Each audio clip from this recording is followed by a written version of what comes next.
Maybe that'll work.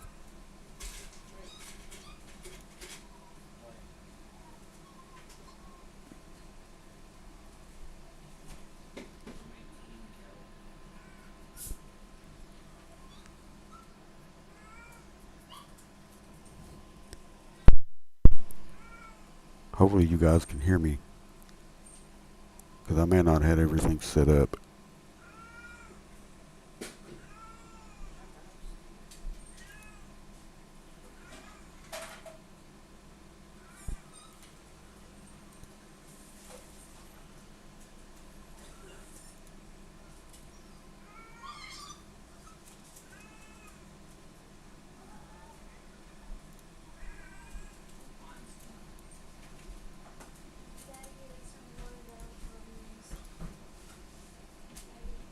Oh, okay, good.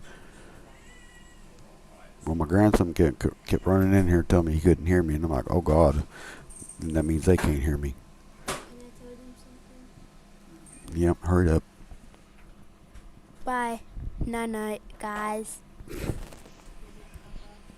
Okay, good night. Okay. I'm gonna have to bring him in here more often.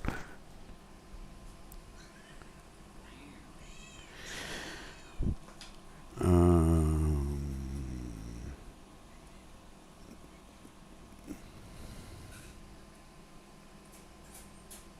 how are they going to do the live chat? Took me a while to get my mic working. How they're going to do the passes, memberships.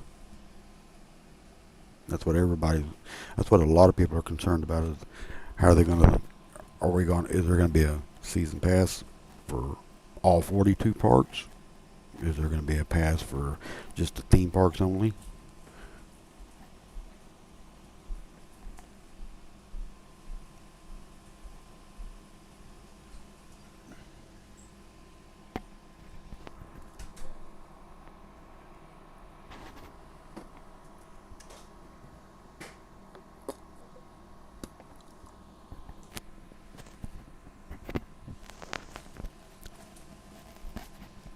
A lot of these videos I throw in there are just ideas for the park to come up with to help the park out. Oh God, that's World of Warcraft. Sorry if you heard that.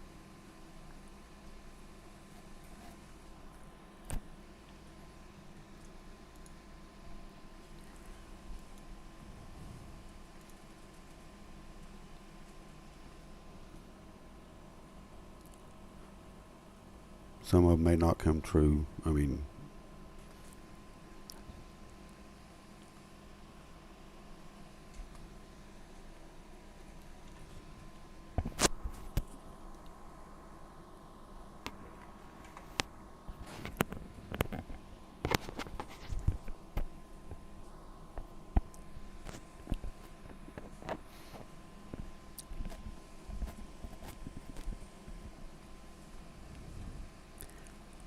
Six Flags is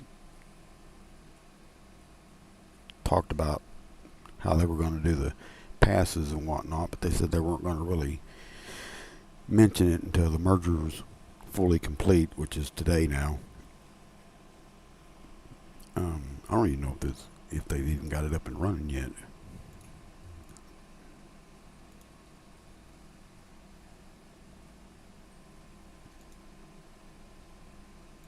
Let me look. Nope, they haven't gotten it up and running yet.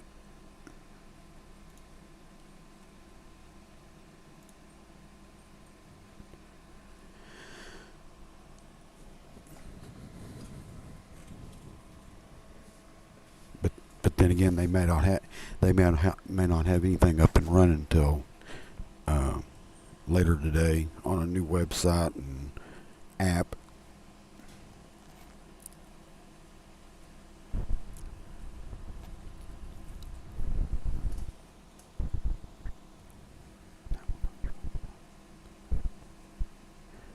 Yeah, that's what I was thinking.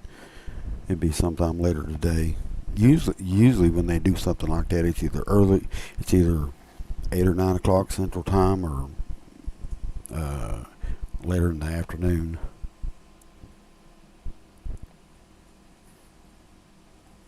One time they did change this website at midnight. I don't know how they did that. Somebody must have stayed up on the Six Flags Inn and uploaded the new website. One of them anyway.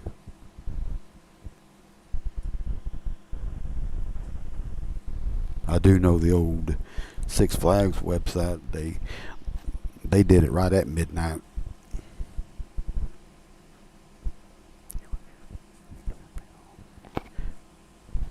Yeah, all the apps have to be updated. Is it going to be the Cedar Fair type of app, or is it going to be the Six Flags type of app? That's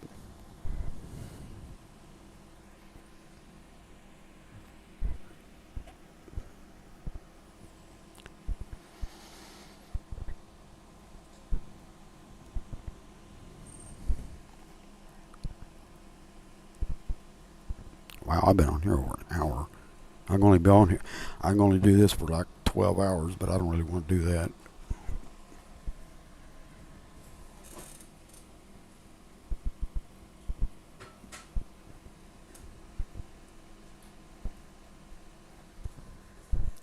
I was going to do this earlier in the daytime, but I got busy doing other things. Maybe today.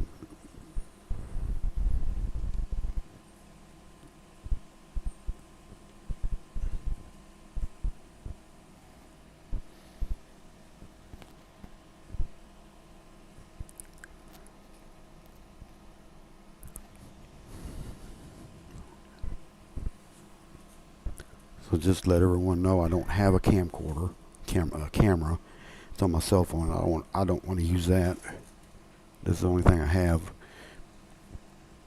Her laptop is way too slow. It'd be laggy. It'd freeze every time.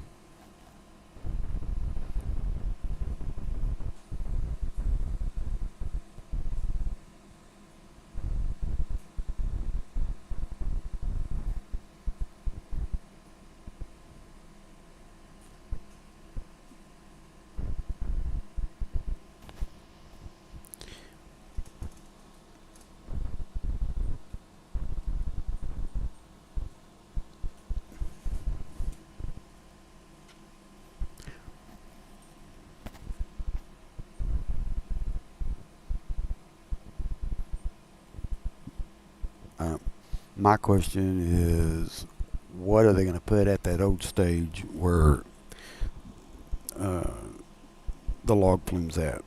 They've taken it down, and it's just a flat stage. Of course, I haven't seen it in a while, so I don't know what it looks like now. I haven't been to the park in a couple of days or so.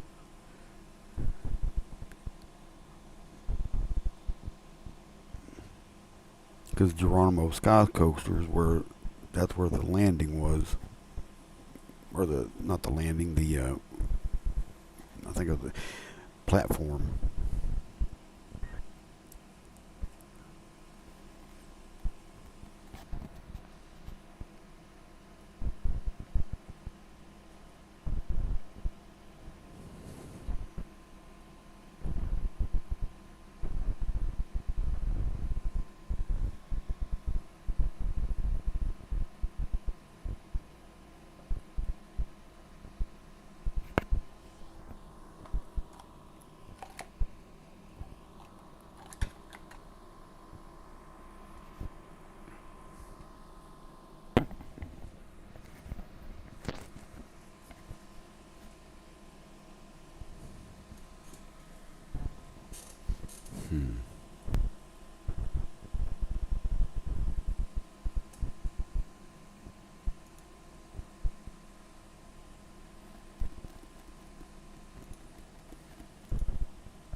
The only thing I can think of that could fit there is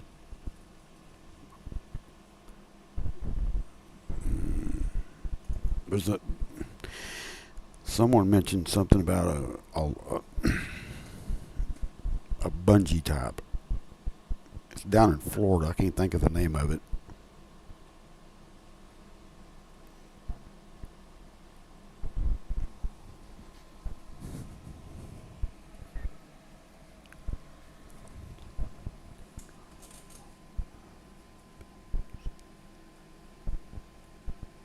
They said the park has been getting busy. I don't know how busy everyone says. Sundays are usually not quite as busy. Saturdays do, because I've gone on a Saturday and it gets pretty busy. Sundays, a lot of people go to church and other things.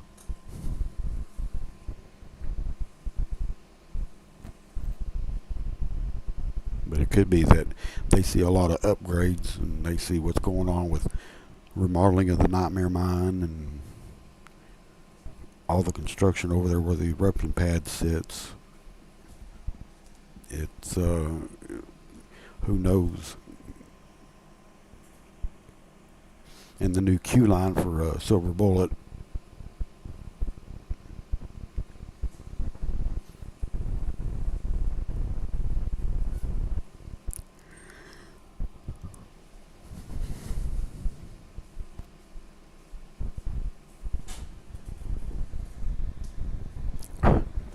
One of my administrators is there all the time. He sends me photos and information of what he finds out about the park.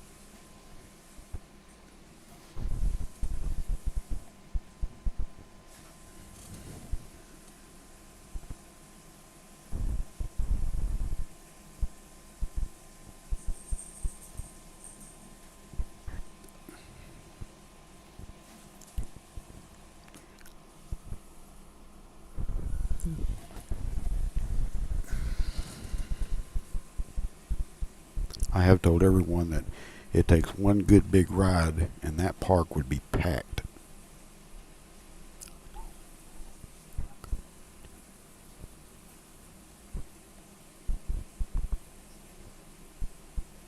Couldn't tell you this because we were speeding past on I-35. Yeah.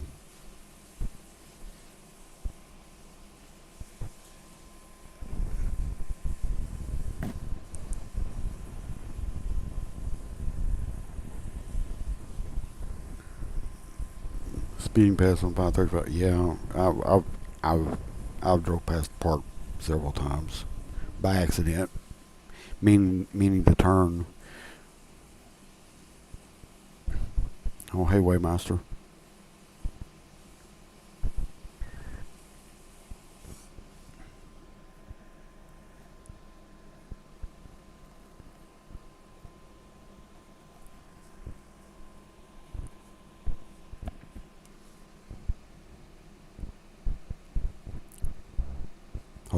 Hold on, just 1 minute. 1 minute, guys.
All right, I'm back.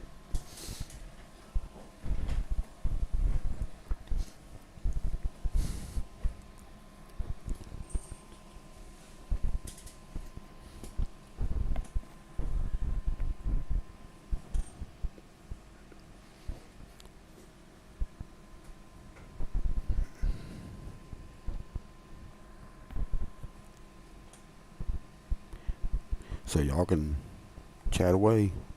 I'll see what I can answer.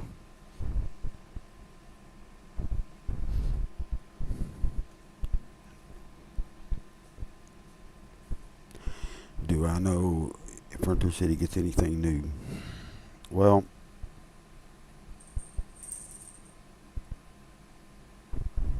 I don't have 100% sure, but Six Flags has their capex available for, was it 200 to 225 million for the 2025 season, because they've already used 150 to 200 million for this year. The one up in Great Adventure, which kind of irritated me the most, they gave Great Adventure that new, was it Vekoma, the Vekoma boomerang, the big one, for their 50th anniversary, while Frontier City didn't get anything for their 65th anniversary. That kind of irritated me. But you're talking about two different size markets. They're going to give it to the bigger market. But they can't open up that park as long as we do. But as for Frontier City, there's been talk that we might be getting a package. I don't know what kind of package sometime, because we've got O'Connor and fixing to open up in spring of next year. They have to compete against that. If not, the attendance would plummet. And who knows about American Heartland Theme Park and Resort? We don't even know what's going on. Last time I heard, that was like a month ago, that they were going to start back to the construction part, but there has been no movement. Last week, one of the channels up in news channels up in Tulsa brought up the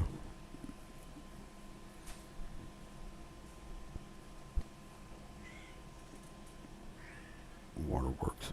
Anyway, one of the news channels up in Tulsa asked the question of when are they going to start up there.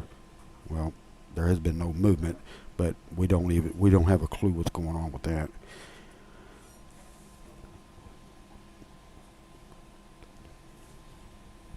Yeah, they can send those all of waterworks over to Hurricane Harbor. My grandson keeps calling it Whitewater Bay, which everybody does.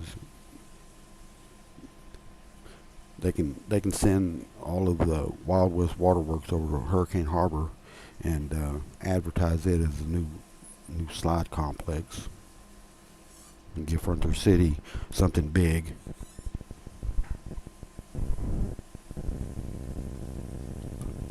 Got a humming in my ear. Hang on a minute.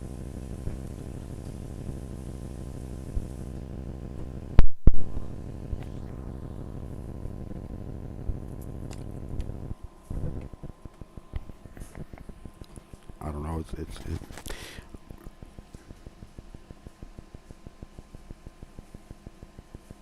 and the old Six Flags buildings those that used to be the old Six Flags headquarters back in the 90s and early 2000s.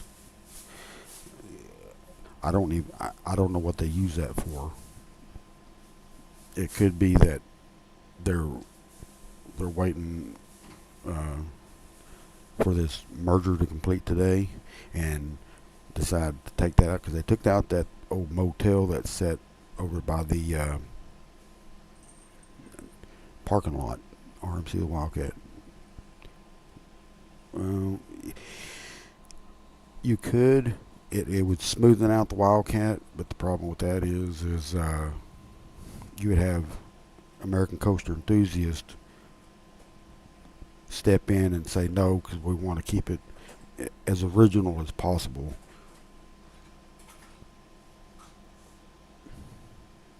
So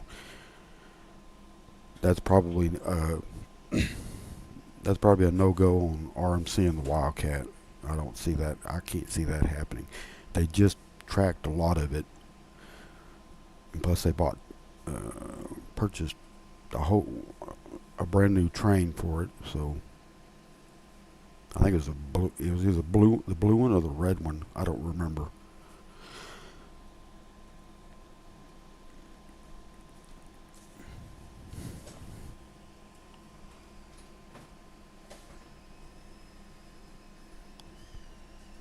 I wouldn't mind seeing an RMC somewhere in the park, but I don't want a clone of Fiesta Texas. I'd like to see one custom designed for that'll fit somewhere in that area to interact with the Wildcat, maybe interact with the log flume.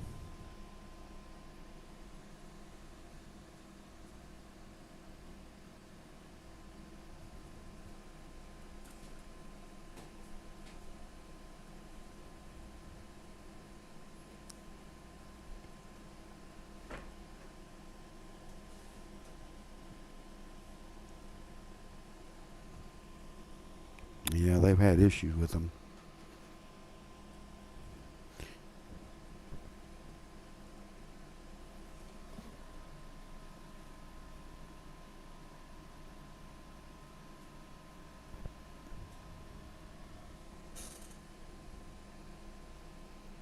Vekoma, they've had issues with them here lately. Uh, Top 302, the trains, something about the trains I didn't catch all of. I didn't get to read about all about it because I don't go up there.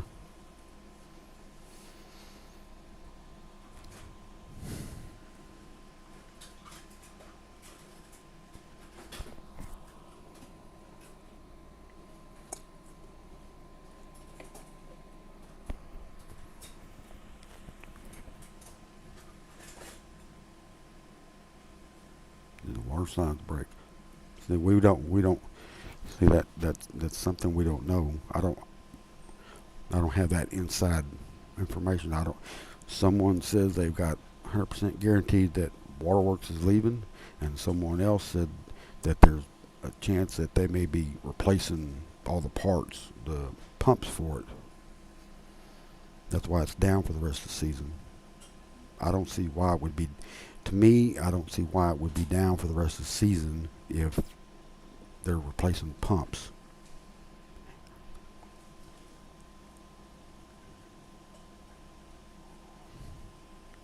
SNS40 free spin, yeah, yeah, that's true. But a lot of people frown on that because then that's too many clones. And I tell them, I said, yeah, well, if it's too many clones, and why do you got B&M inverts? That's Batman the Ride. That's a lot of clones. It's the best cloned ride there is. But a 4D free spin, that would be almost perfect.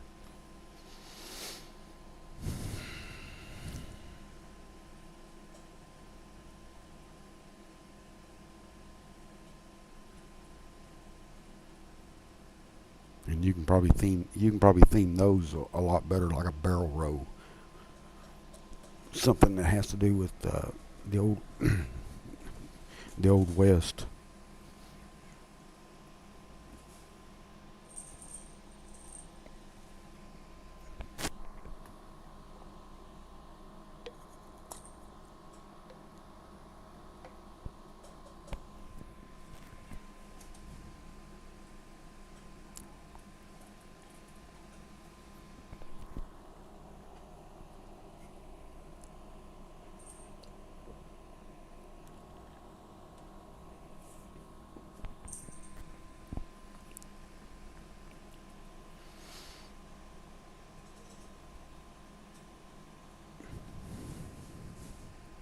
Zamperla Discovery would work.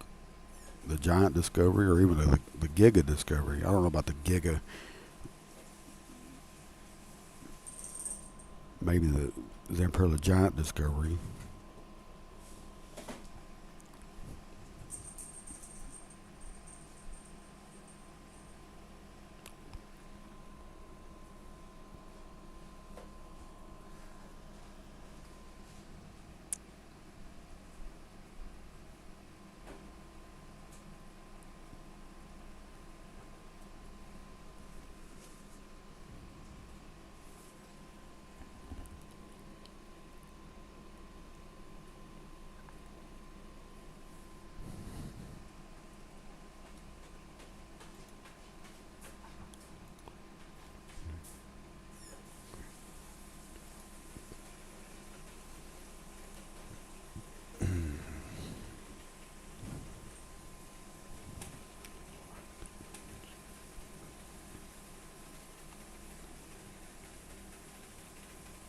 Was it really? I didn't know. I didn't know they got a family boomerang up there.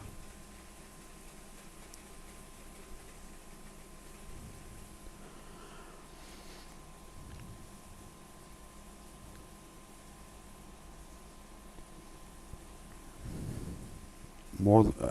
That's probably where the old eruption set. That's. I think that's going to be a SNS drop tower.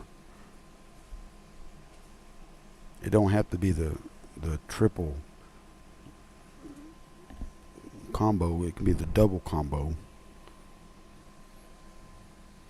Because years ago, when actually back in 2005 or 2006, actually, I think it was 2005, when Six Flags New Orleans flooded, they the company was wanting to move that that combo drop tower from the old Six Flags New Orleans up here at Frontier City because it was closer and it would cost them less.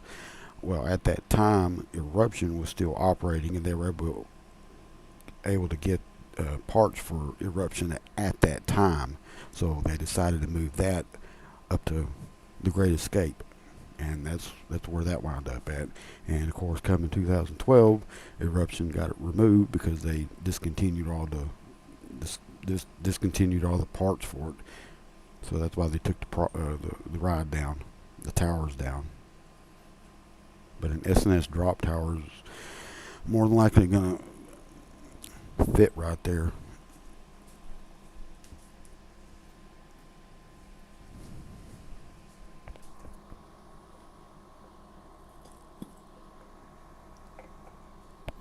And the reason being is because the compression housing is still sitting there next to the Wildcat entrance, or the exit actually.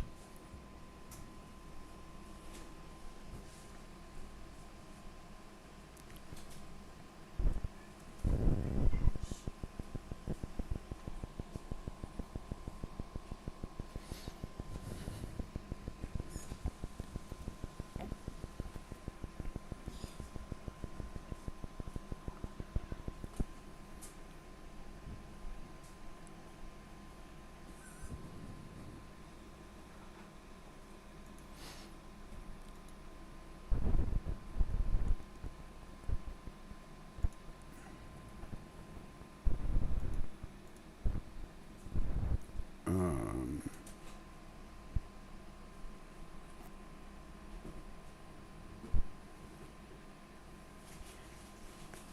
the amphitheater. Um, Someone brought that up one time.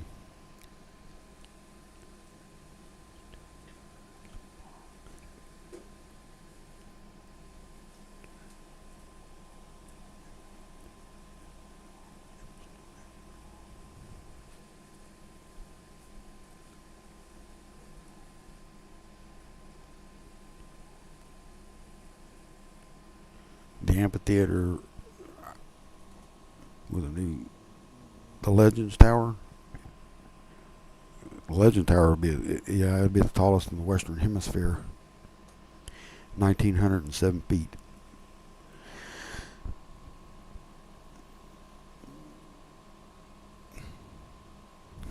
Actually, if it's going to be a combo, then yeah, I could see it being a drop tower.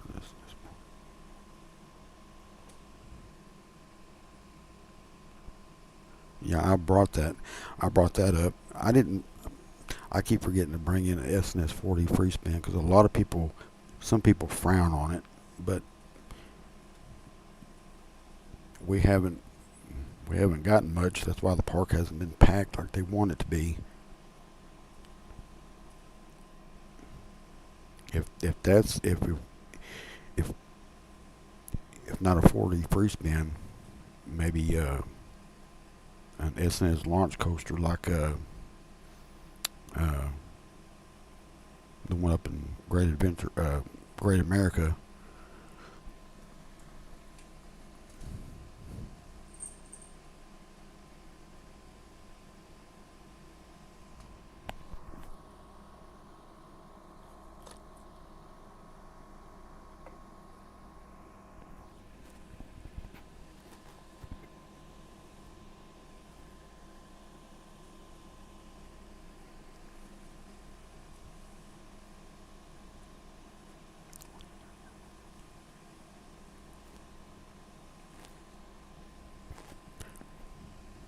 some people want the concerts back, but I don't see I don't see Cedar. Well, the new management team from Cedar Fair. I don't see them doing anything with the amphitheater anymore. I think I think they're going to wind up having to get rid of that because Cedar Fair doesn't do that. At least they didn't, or they don't, for concerts. A lot of people want the concerts back, but the park don't make enough money for the concerts, and they're also trying to keep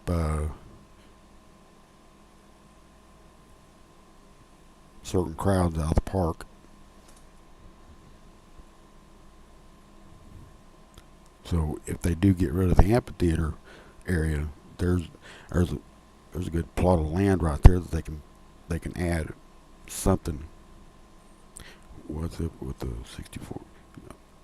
64 acres? You mean the 60 acres? They cleared it out, but that was before COVID happened. And when they did that, well, they cleared it out after COVID. But from what I was understanding, when Jim Reed Anderson was still the CEO, he found out about all that extra land over there.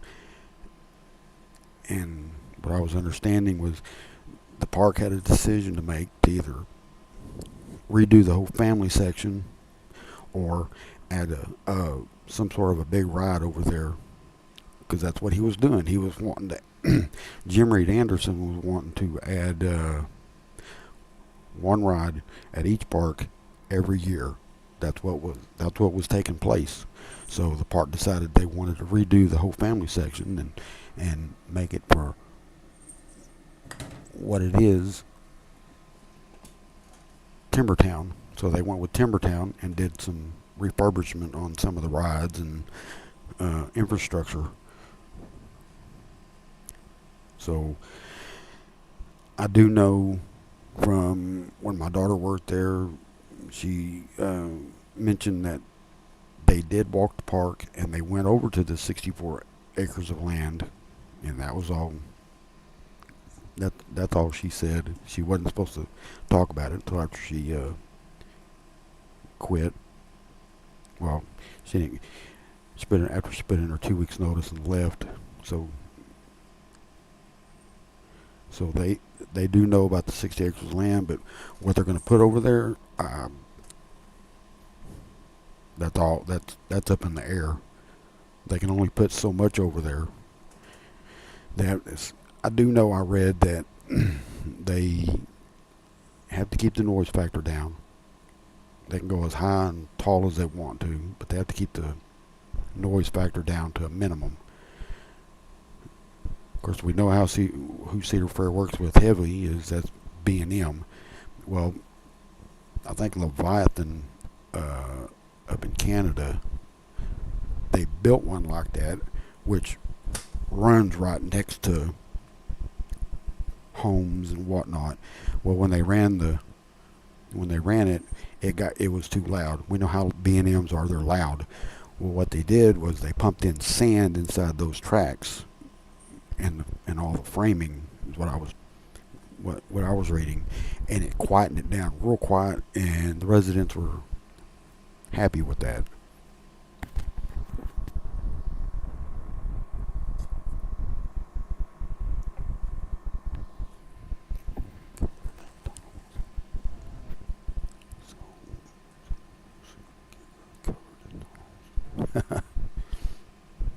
Who knows? Well, that's funny. Who knows?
going to have to do something because we got the Olympics coming in 4 years.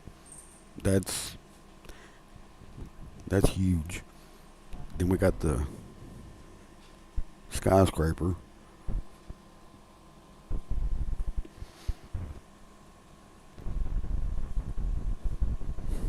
A lot of people want to see an indoor coaster back in the Nightmare Mine building again.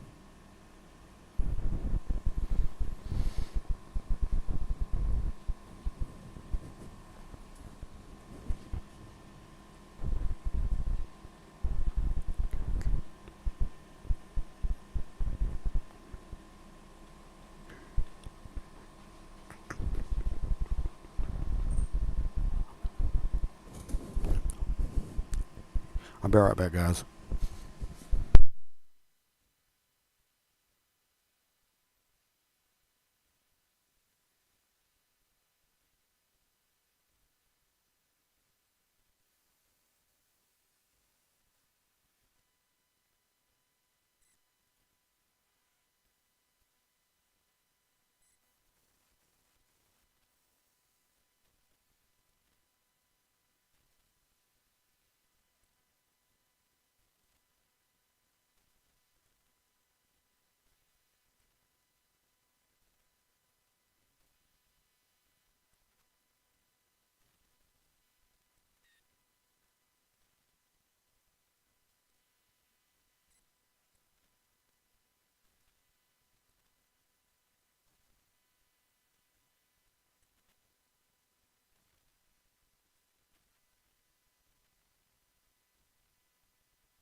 Okay, hey, I'm back.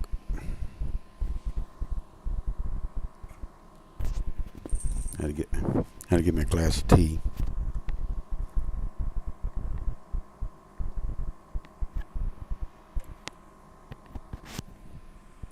Been drinking water all day long. About logged out.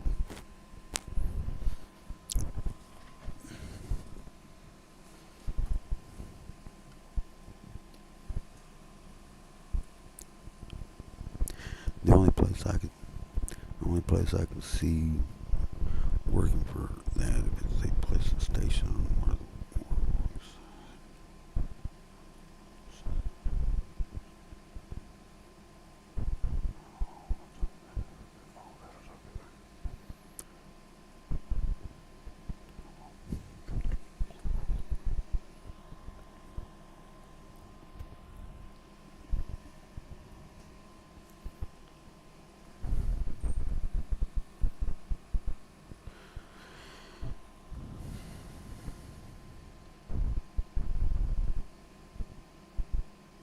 Are you talking about where waterworks? Oh yeah, I'd say take the buildings out, the old Six Flags offices. And I don't know what they actually use that for, and they can extend it out a little bit further and put an entrance and exit right there. And that's what they did with Steel Lasso.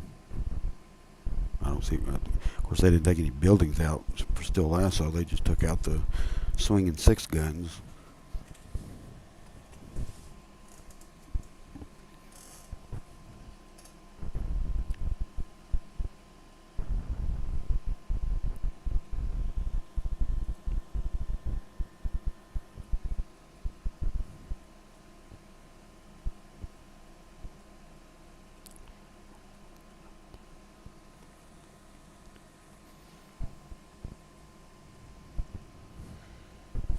Some people want a skyscraper, and I keep telling them I don't really think a skyscraper would work because it would be closed down a lot because of the high winds we have.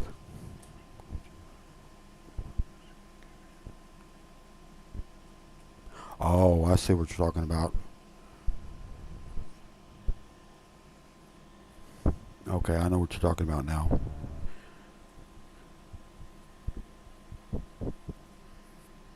But the entrance right there, make a tunnel up underneath Coltrane Road and go up underneath there and make that the entrance and exit. The queue lines, they could do that, but I don't know if they'd want. I don't unless they're planning on adding a lot of shops over there, restrooms and whatnot.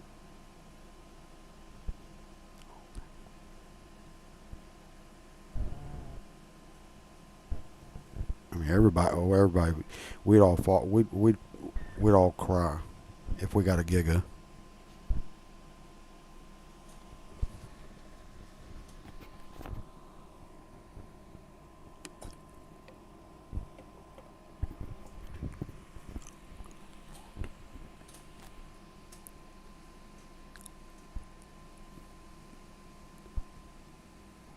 Yeah, they get. Yeah, O'Connor's got a second phase. I knew that. I don't. I don't. I don't know exactly what they're going to be doing. They didn't. I don't think I heard anything about it.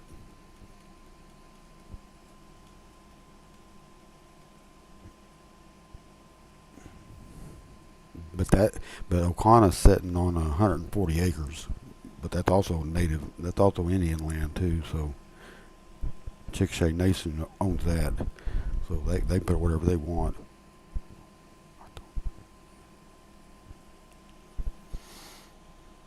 I've got a couple of people that work for Chickasha Nation, but they haven't they haven't replied back to me. So, but they may not be involved in O'Connor.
Hmm.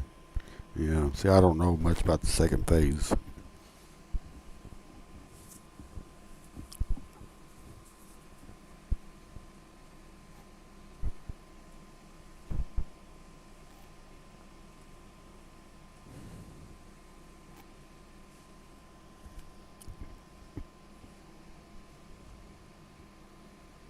that's not a small resort either. That's a large resort. Summertime, that thing's going to be jam packed.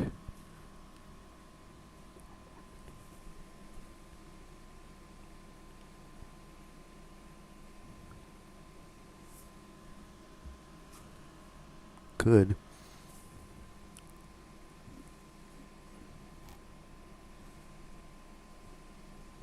I mean,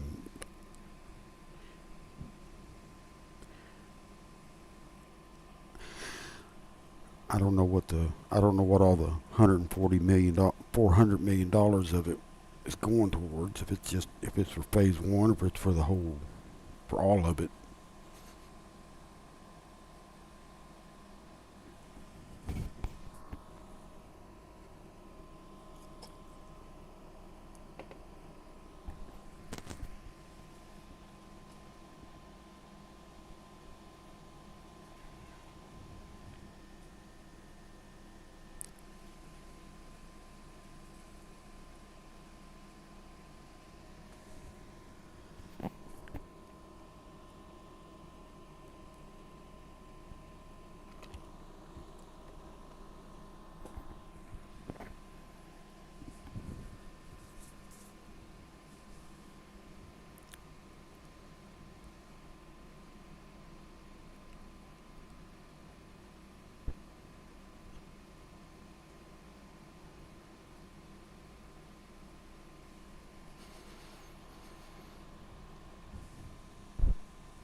Hmm.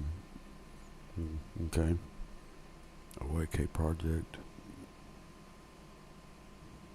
Well,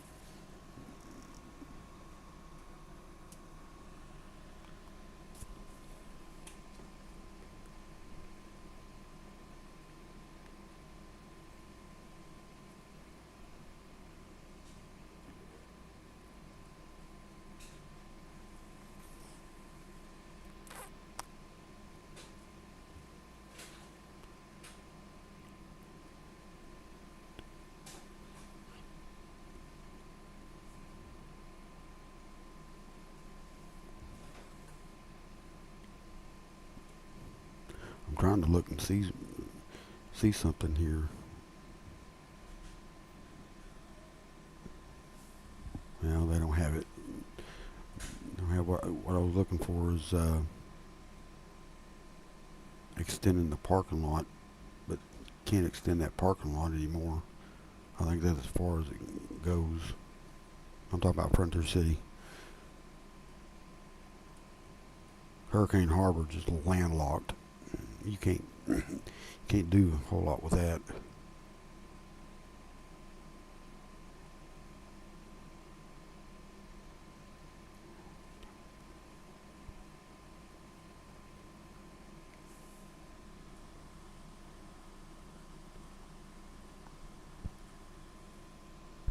Well, the city, the metro, and the state's growing since COVID, so they're bringing in everything that we haven't seen. Someone mentioned to me about at work that there's something happening down at Lake Texoma, and they don't know what it is. And it just kind of blew my mind. I'm like, Lake Texoma.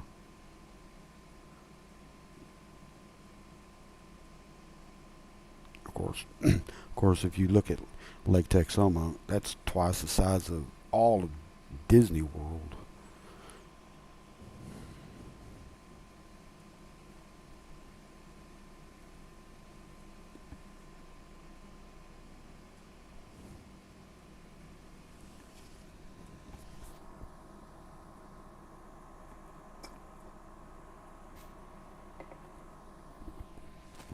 The parking structure. Ooh, that would piss off. That piss off Houston because back in what was it, 2004, 2005. That that's what everybody brought up about the old Astro World is build a parking lot there and take out the uh,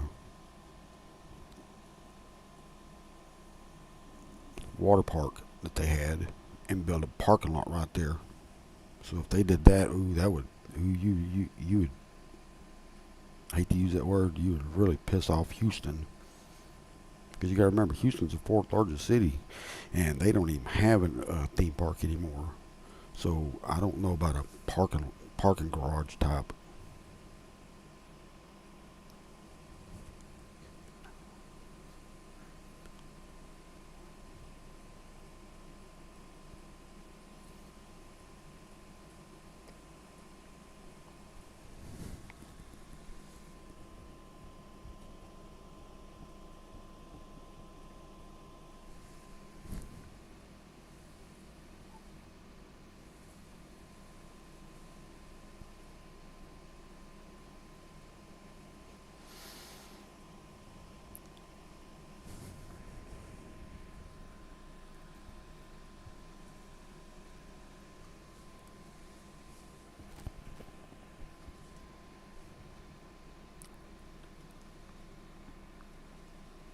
Another idea floating around over on the extra land was like a marine land. Dolphins and sea lions and all that stuff.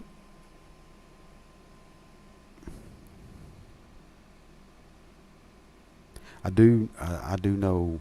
Oh, when was it? Oh God, it was way back in the early 2000s when Gary Story was alive.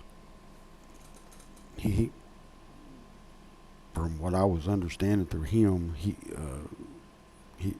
he was the CFO of COO of all of Six Flags back then, and his plans were to expand the park, add a small campground, and some rides over on the undeveloped land. That's what his plans were. But then his health deteriorated, and he left the company, and that's when the company was going downhill, and that's when all that bankruptcy, the fights and bankruptcy went into place. So only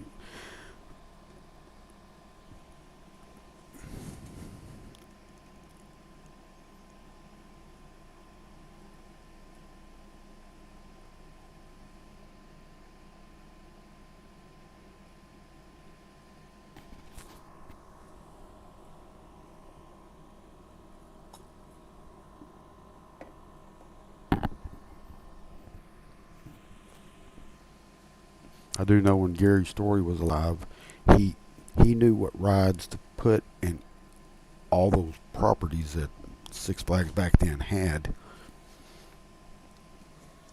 For example, the old Tomahawk. He he knew what ride to put in there to bring guests in. Then of course the 35th anniversary he put Eruption, which didn't was not cheap. That cost I think someone told me that it cost a little over $7 million back then to put Eruption in. So and for a whole week the park was packed. I know because I went one day and you couldn't even hardly walk in that park, walk in Frontier City because of that. And it was the 35th. That was just the 35th anniversary. So now, as I'm reading more about Richard Zimmerman, the CEO now, he reminds me of what Gary Story used to do. He worked in theme parks. He knows what theme parks need. He knows what they have to have in order to get guests in the park. So he reminds me of what Gary Story used to do. Celine Basol, I guess that's how you pronounce his last name. He does not know anything about theme parks. He doesn't know one thing about them. That's why he's got everything all messed up, and I think that's why they had to do this merger. And plus to keep up with Disney and Universal.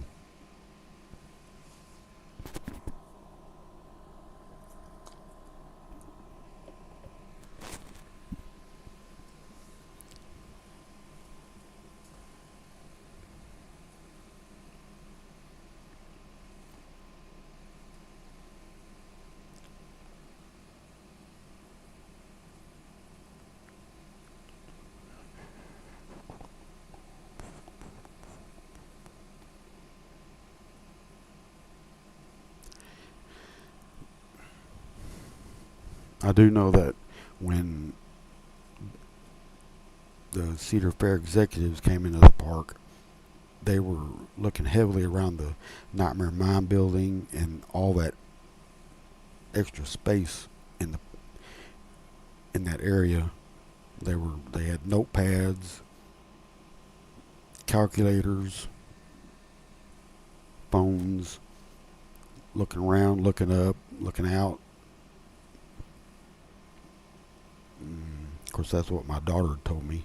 And after that, they went towards the undeveloped land.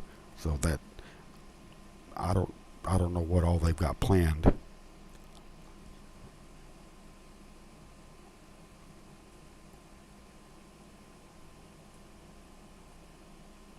Mm, that's a lot of money.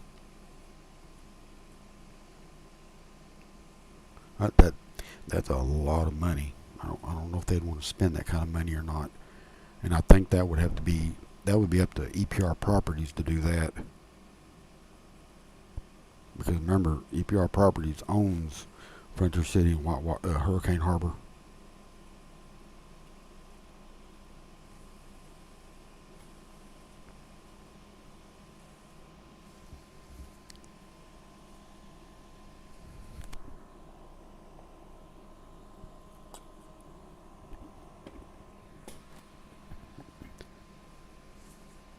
EPR Properties would have to come up with that kind. They would have to do that, and I don't see EPR Properties doing that.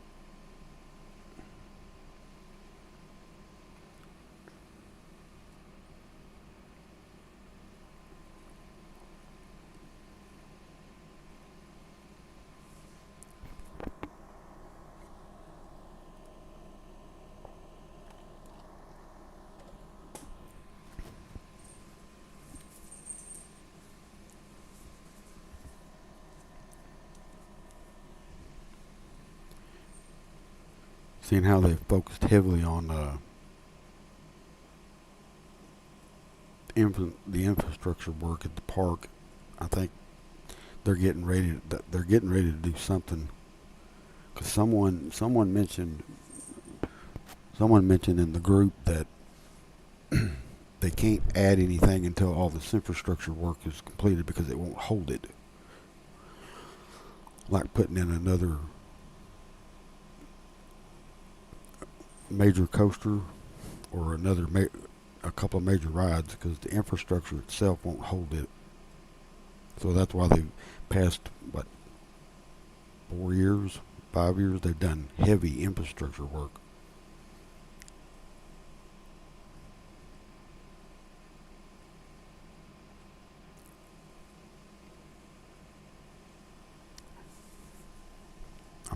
I'm not sure what they're talking about. It won't hold it. I don't think they're talking about the land. I think they're talking about the electrical systems, the wiring, plumbing, sewage, whatnot like that. It won't hold. If they put in a water coaster, Ooh, that would be perfect over in that boneyard area.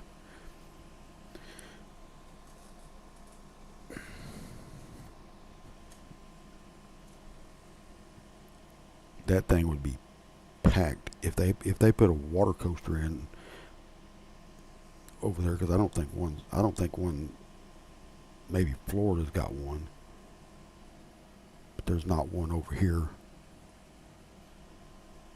Put that over there, and you talking about packed like what's that one called? Speed, the ride. I think that's over in Energylandia. That would be perfect, especially as hot it is here in Oklahoma. I mean, they put Aquaman down there in Six Flags Over Texas, so why not put one up here? Because it's not even not Hurricane. Oh, no, not Hurricane Harbor. Over on the Boneyard, undeveloped land where the 60 acres is at.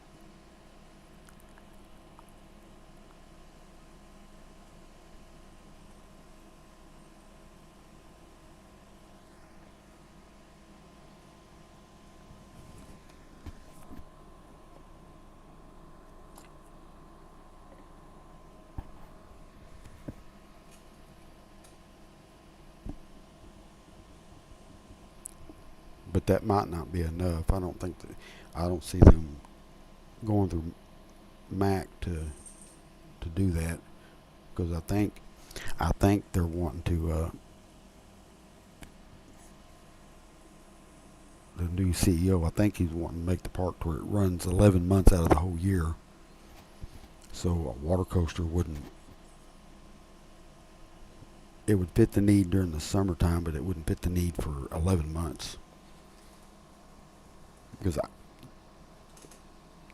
the month of October during Fright Fest, it at nights it gets sometimes it gets a little nippy, and you don't want to get wet. Because I walked it one year. I think it was last year or year before last. I don't remember which one it was. One night we got out there, and it got cool. It got real cool. So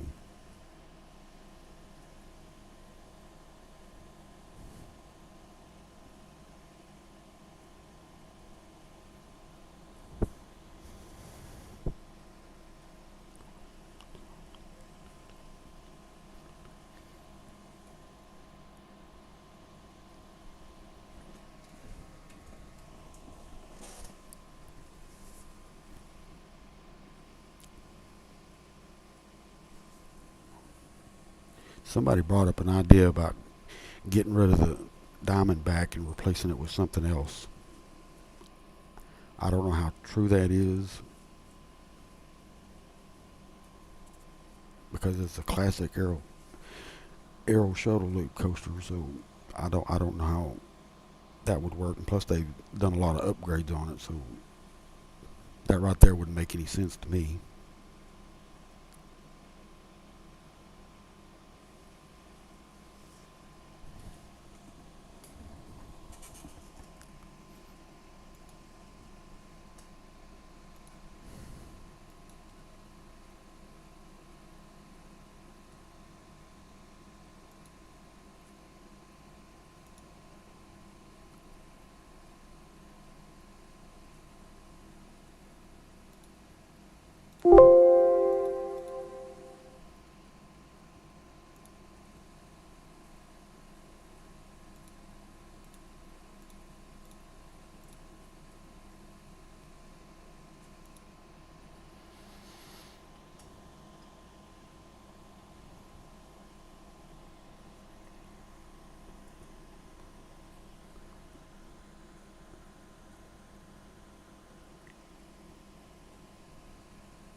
I can see them going S&S.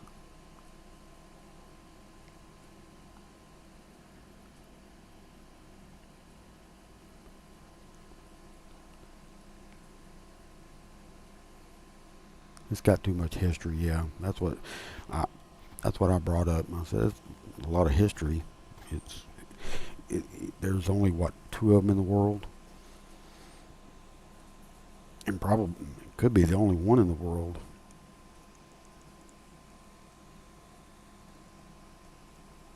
It's like everybody complains about the silver bullet. That's that's too. A lot of people like classic. I can't see them getting rid of the.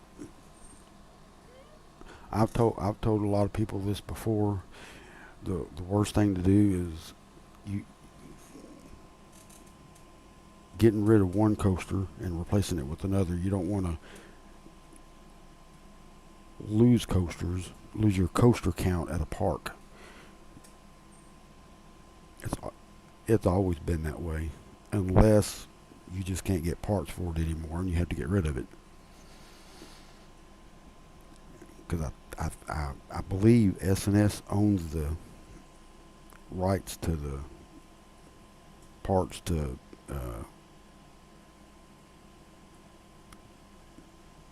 Arrow.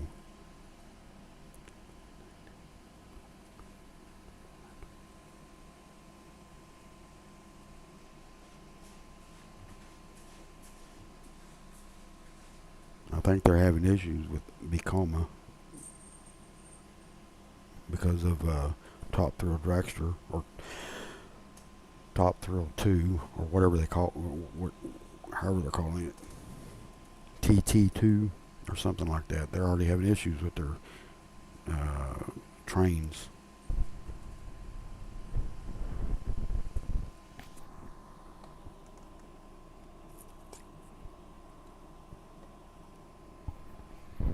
It's like Gerstlauer. Six Flags doesn't work with Gerstlauer hardly anymore due to the incident that happened at Six Flags Over Texas with the new Texas Giant. We don't know if they're still working with them or Cedar Fair says, nope, we're going to work with them. We don't know about that.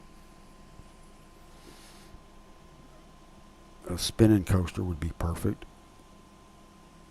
Have it custom designed and built for the park. And then a lot of people are complaining there'd be too many clones of something like that because of Over Texas and Fiesta Texas. And I I keep bringing up the problems with that. You've got two B&M inverts at two parks. And so, and then we've got three Larson loopers, which is right up and down I-35.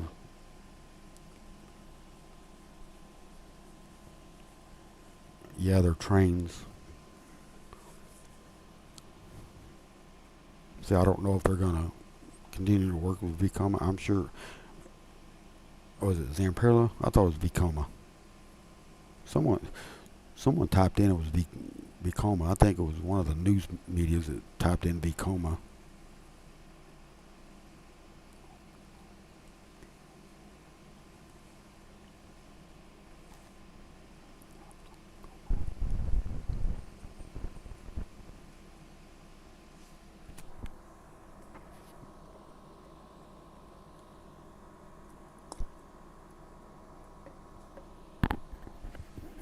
Okay.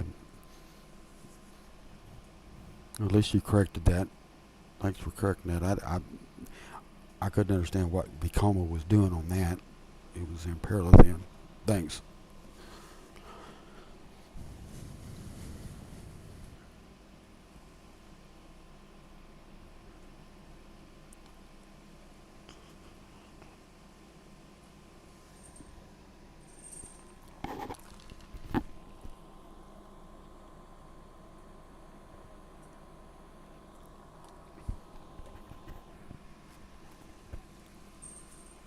Yeah, because Steel Lasso was Vekoma.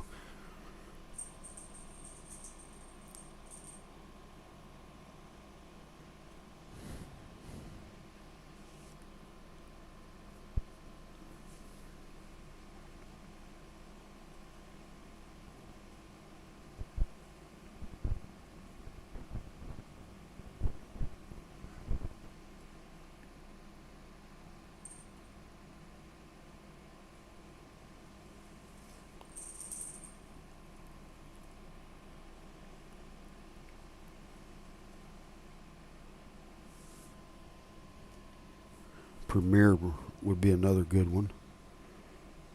I keep forgetting about them. Yeah, Zim really needs to stick with flat rides.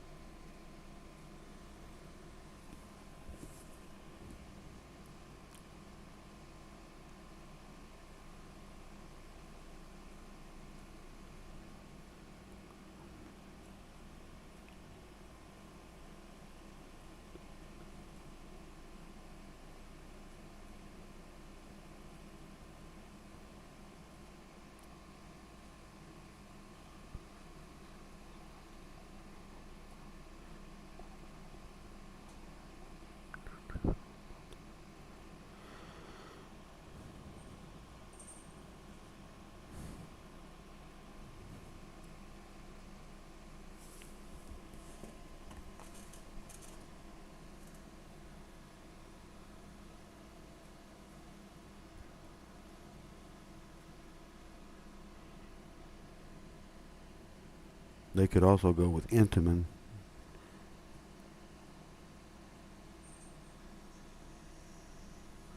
Although I don't know how well they'd want to pump in that much money, but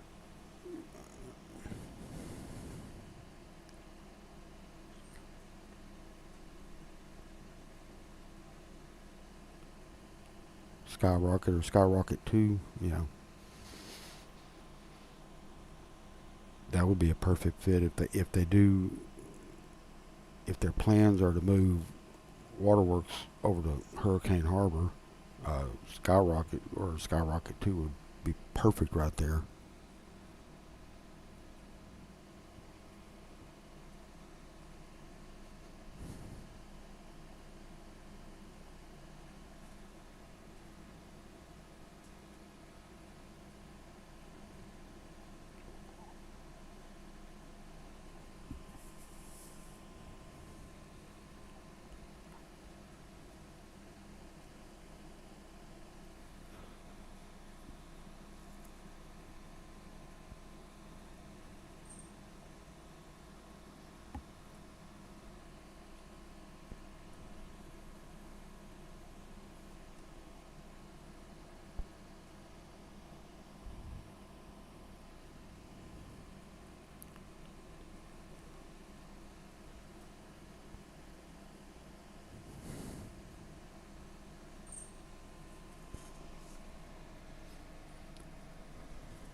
Package ride is what I was told, but that was months ago. That could have changed too.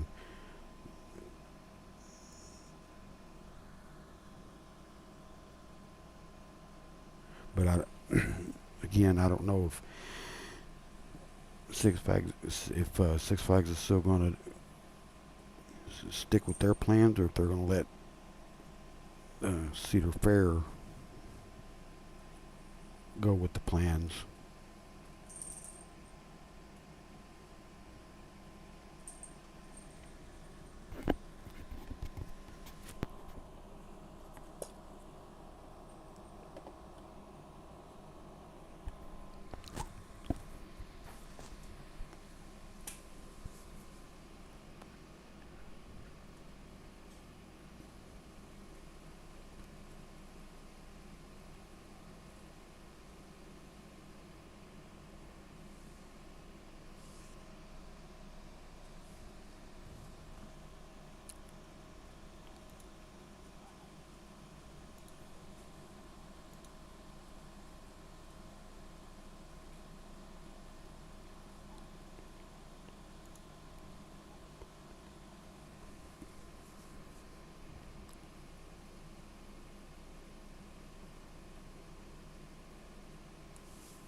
amphitheater area is another place of what I'm trying to figure out, and that's are they gonna bring back the concerts, but only a limited, or are they gonna just take the whole concert area out with the amphitheater?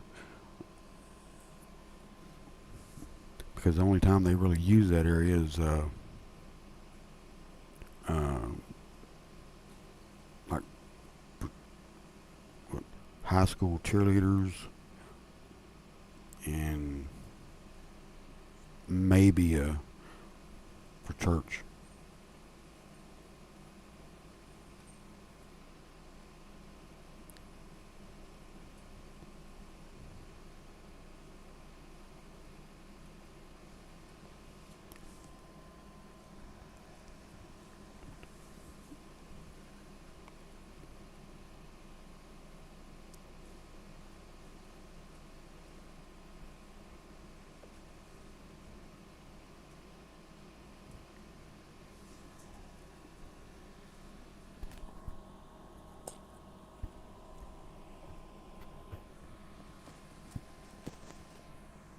Hmm.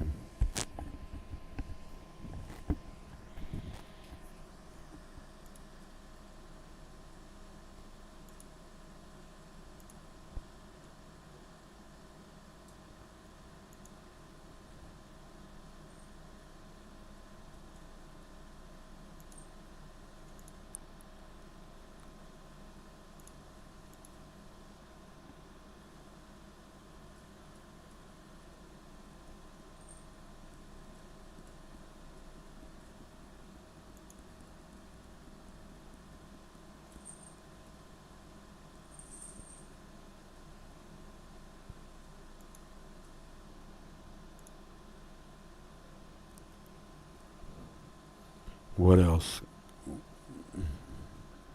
Anything else, guys?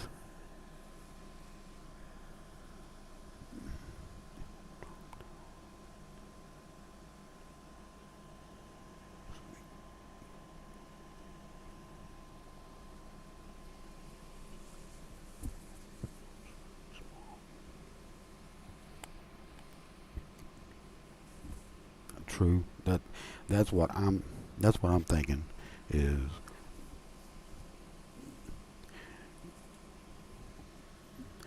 when they took out eruption, there was talk about putting in another tower ride. But we're we're we're talking about when they were still with when the park was still with Premier Parks, because I went and asked one of the mechanics or maintenance what are they going to do with that area, and they said they've got plans for it, but they couldn't talk about it. So my guess right there is they're going to put another tower ride there, and then of course we all know what happened after that. So then as time went by, they were talking about, rumors were they were going to work on the Nightmare Mine building, but that was it. They didn't say anything else.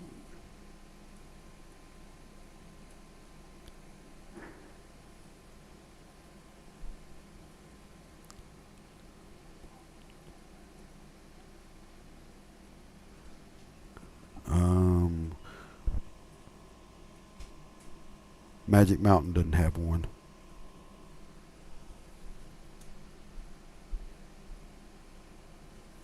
I don't think Magic Mountain's got one. No, Magic Mountain doesn't have an SNS drop tower. I don't, that I don't understand that. They should have one. We don't. Um, Magic Mountain doesn't. I think that's it. I thought there was another park that didn't have one.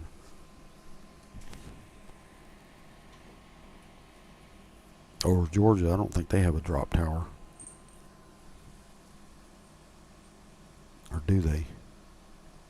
I can't remember. Let me look.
Yeah, yeah, they got that. I don't know. Yeah, they do. Yeah, it's true. It's not S&S.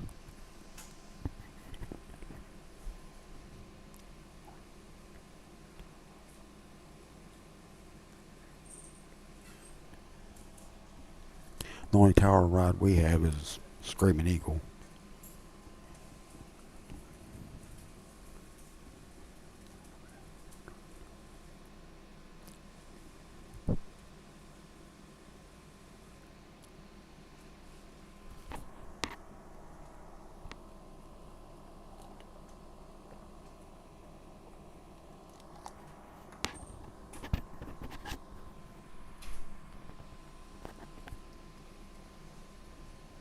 Oh, Intamin.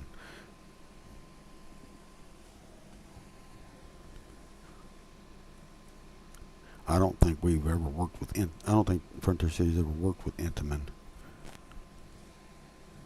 That'd be nice if they did.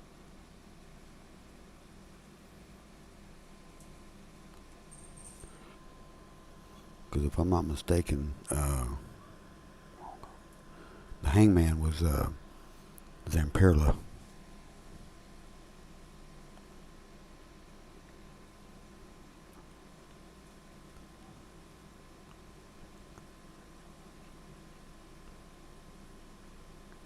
Yeah. Yep, that's true. They just don't. They just don't have the drop tower ride. S&S drop tower rides.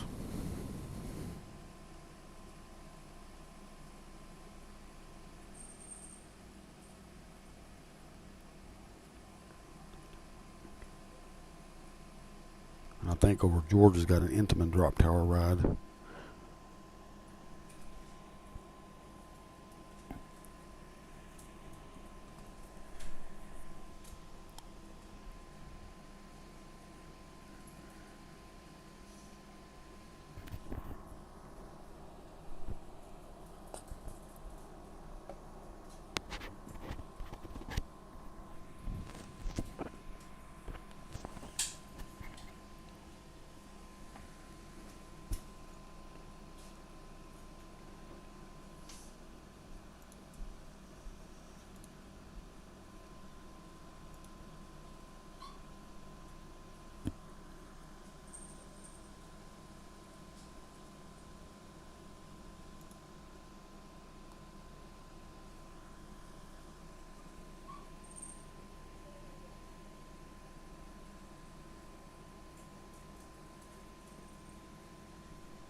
Yeah. Well, State Fair's got one, or getting one.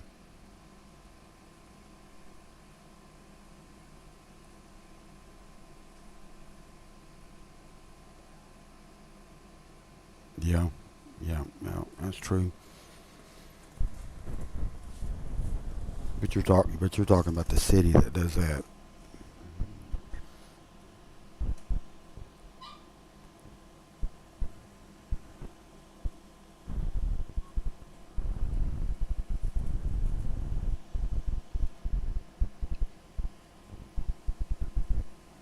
But they're only going to run that for like a month.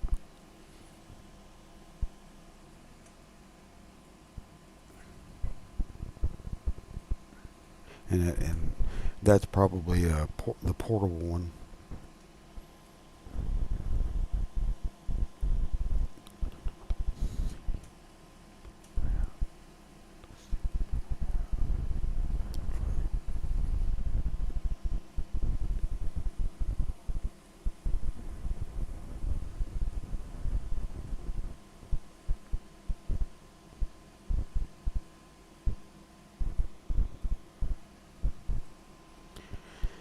Could get an observation tower.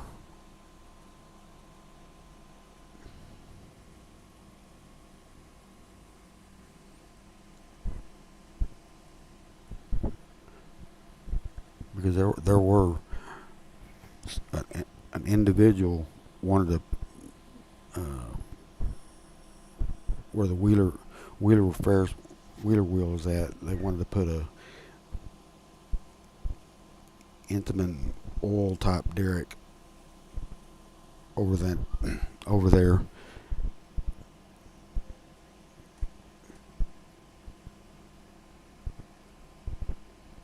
So I don't see why they couldn't do it at Frontier City.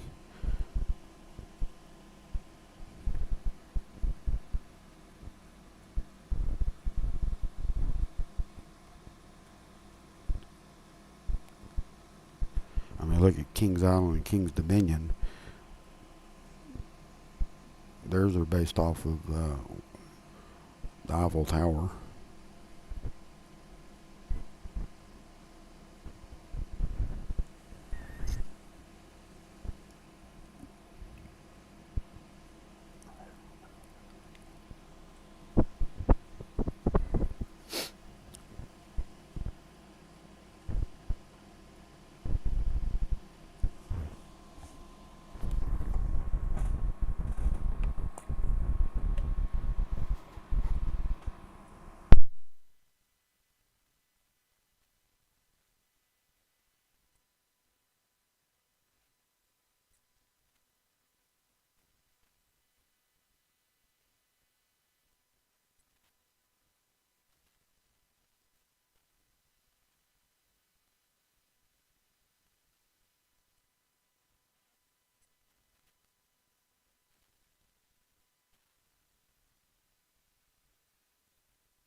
Let's see. You know, yeah, it came from over there.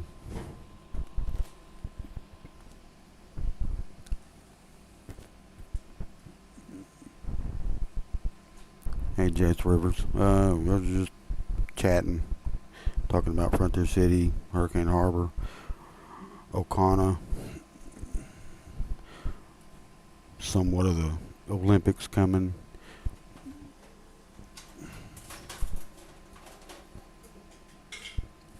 and this and that. Seeing how I got my mic up and running. But I do not own a camcorder, and I'm not going to use my wife's laptop because it would lag. It would be trying to run World of Warcraft and laggy. I'm not gonna mess with it. Of course, my wife won't let me anyway, so I don't want to try it. But no, we're just sitting there chatting about the parks and about the merger.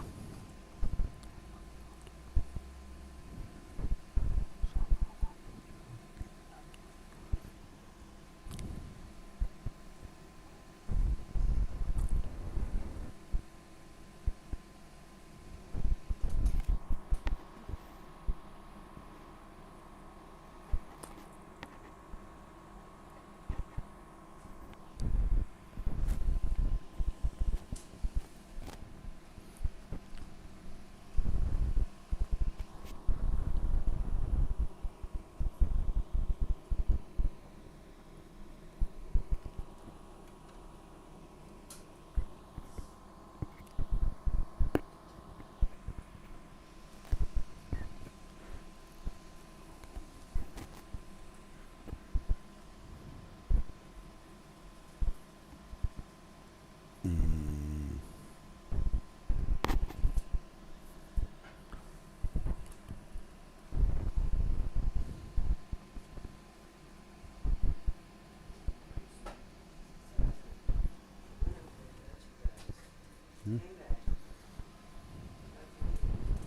So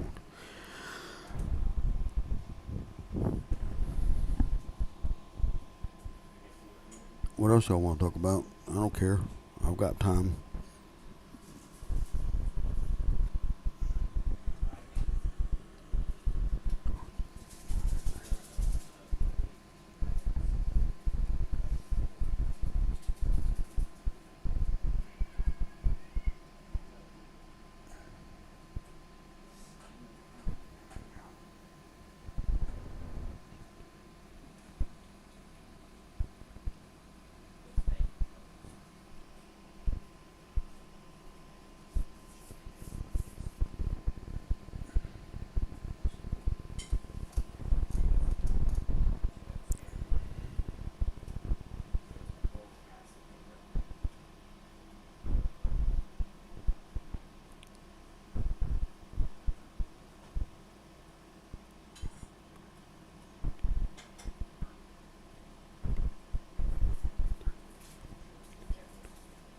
Yep, yep. That's what we're agreeing to. Cedar Fair takes care of their parks. Six Flags, they take care of certain parks.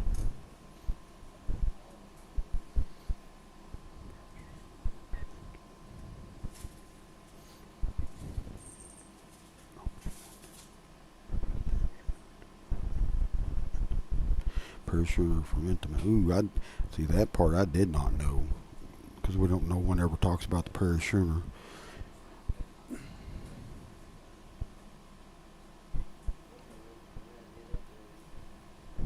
I just can't wait to see what this merger is gonna do for the park now.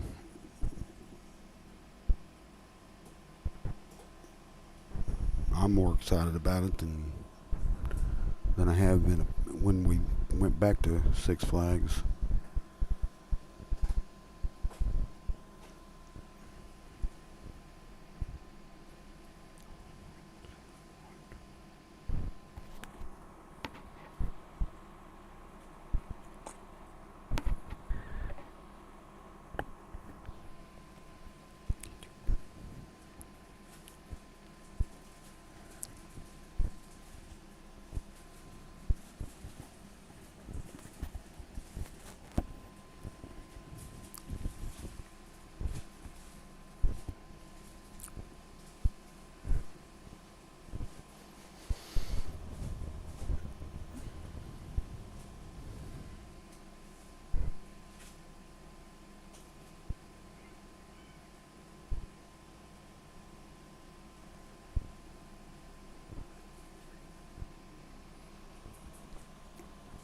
I do know a lot of people want Holiday in the Park back over in the over in the group. That's all they talk about is Holiday, bringing Holiday in the Park back. I don't think that was the park's decision. I think that was the company's decision because they've had to cut back on a lot of a lot of things.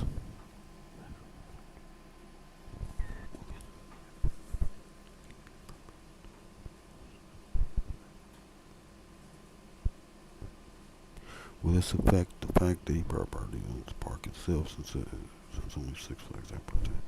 No, I don't know because the company's still going to be called Six Flags.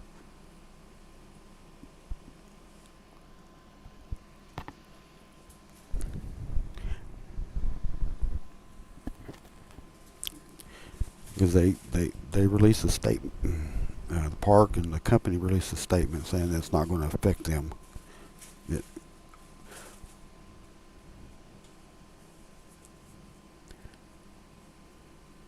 matter of fact, it'd probably help them. But other than affecting the park itself, no, it's not. They said no. This doesn't pertain to any of the parks. The only park that's going to really affect is California's Great America, and that's already been. From what I'm reading, that park's already been sold unless they backed out of the sale. But that I don't see any reason why it would affect the Frontier City at all. Both of them, Hurricane Harbor included.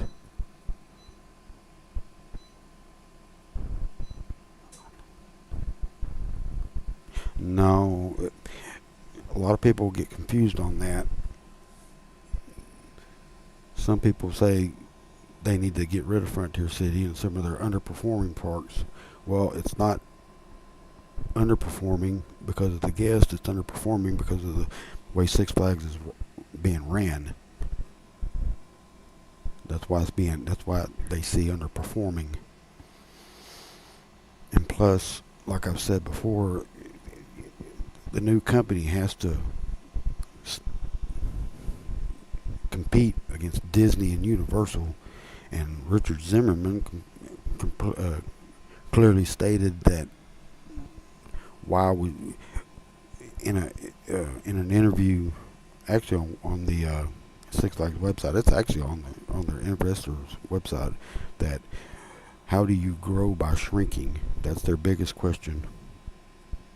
And seeing how Richard Zimmerman has worked in the theme park, operated theme parks, and became CEO of Cedar Fair. Now he's the CEO of the largest theme park operator in the world. He knows what parks need what to drive up that revenue and bring the guests back into the parks. He knows what needs to be placed in there.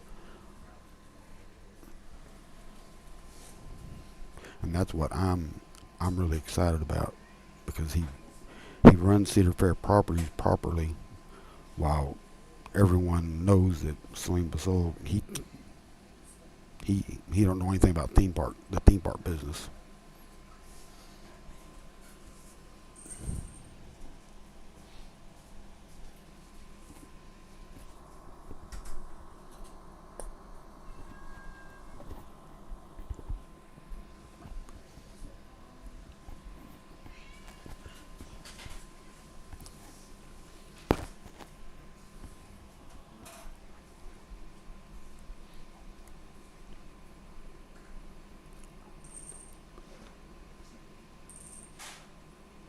They they have. They see the growth of the metro. They see the growth of the state, and they see the whole region. I'm talking about the South Central region.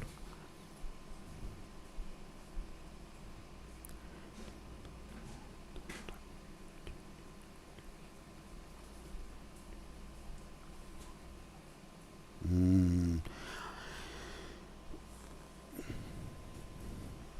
it's probably the changes that you're not going to see. Probably right now they're going to get the passes and memberships up and running. Because remember, Six Flags capex is going to be like 200 to 225 million for next year. So, and seeing how what we talked about is the eruption pad is still there, and there's work being done on it. Uh, the biggest question about Wild West Waterworks, is it going to stay? Are they putting new pumps in? Are they actually going to move the whole area over to Hurricane Harbor? I, someone had told us from the park that there's a ride pack, or an expansion package of some sort, but that was several months ago.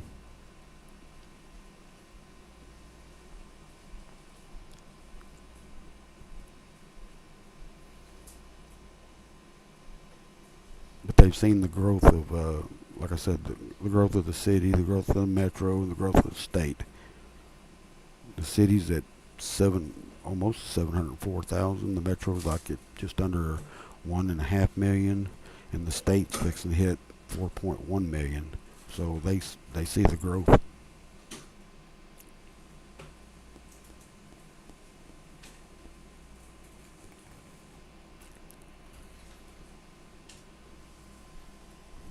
Oh, and on top of that, I think I mentioned this. I know for a fact I put it in the videos. While the parks in the north and the northeast cannot operate the southern parks along with the western parks. The southern parks they can operate past Halloween, which is October, Fright Fest. Over Georgia, I don't maybe Frontier City we can operate for 11 months. We've already proven that. Over Texas is year round, but they're only open year round on specific days on the weekends, weather pending. Because we all know how February hits. February is the worst part, from what I always see, is the worst part of the whole section of the nation. And then after that, it's back to normal. So they see they, from what I'm reading and what I'm understanding, is they see the potential that they can operate these parks to cover the attendance loss from the north and northeastern parks. Because one of the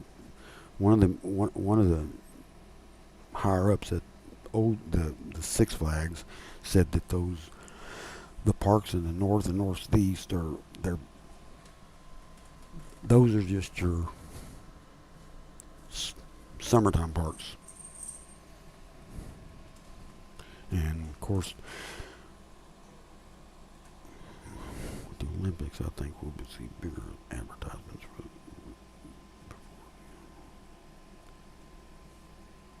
Yeah, the Olympics are going to be massive.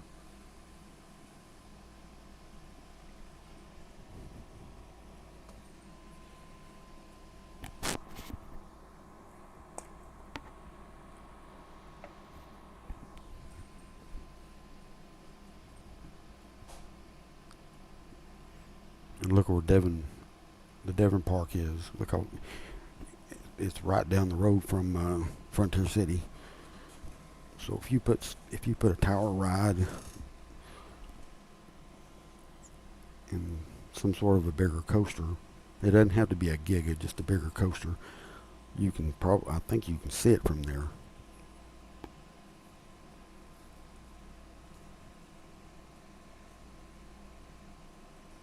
Because these visitors coming in and out of the state are going to be traveling up and down I-35 a lot.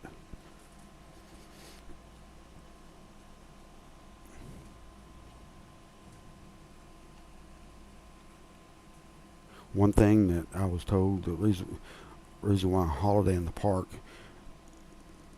the last part of it anyway, is Six Flags did not advertise it correctly. If they'd have advertised it properly, it would have been even more. It was successful, but it wasn't as successful as some people think it was.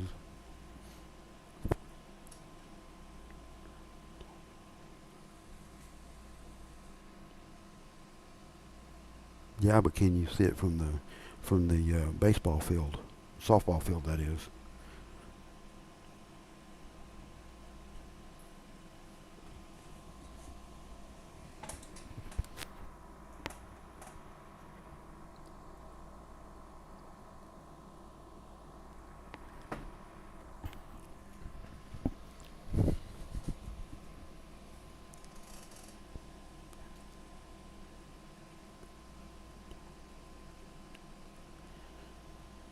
Because if you put an SNS tower ride, drop tower ride, combo tower ride right there at the SNS pad, the old eruption pad, 200 foot tall, you're going to see that for miles.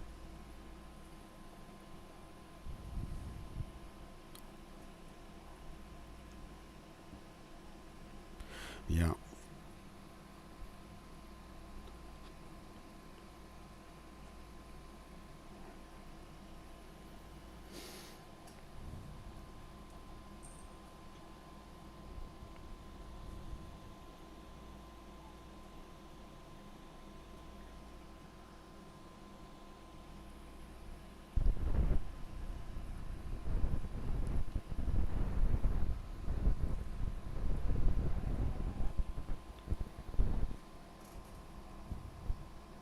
remember Cedar Fair. I think it's Cedar Point that's got a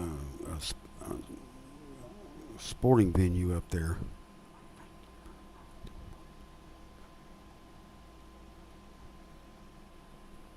So Richard Zimmerman already knows about the Olympics. Hell, everybody knows about them now.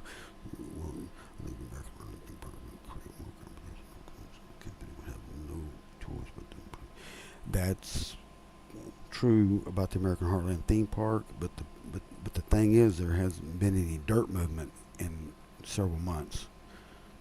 Excuse me. I can't remember. I can't remember what channel it was up there in Tulsa. They tried to contact them, and they went over to the location, and nothing's been done yet. But that doesn't mean that they're not reconfiguring the area again.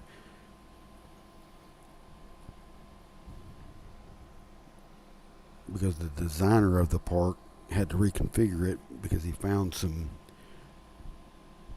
extra parts, something about FEMA floodlands up there. He said it was only about 20 acres that he was going to lose, but that would be an expansion part of it. So he went back and redesigned some of it. So they're probably still in the redesigning of it again before they do any more construction with American Heartland Theme Park.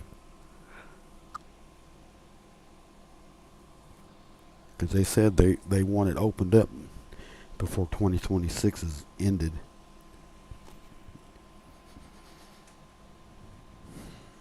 At least that's what that lady, I can't remember her name, Christy something. She's the one that brought it up. Said their plans are to at least get the theme park itself operating before 2026 is ended.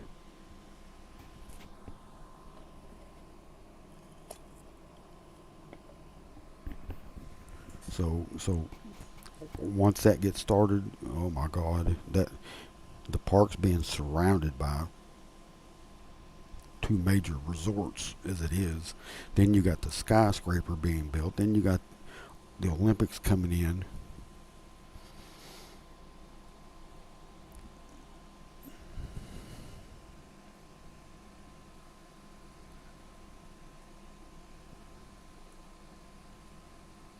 So yes, and from what I was told, was Richard Zimmerman already knows about all this.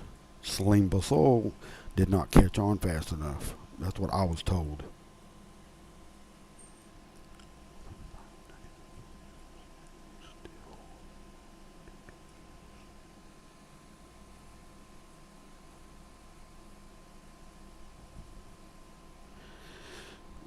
Yeah, see that's what I'm saying. I think they're still in the phase of redesigning the parks, the theme park, and of course can't forget about the the RV and campground too. So, but the RV and campground property, it won't take very long to get that going. It's the theme park itself that'll take some that'll take some time because that's ground up.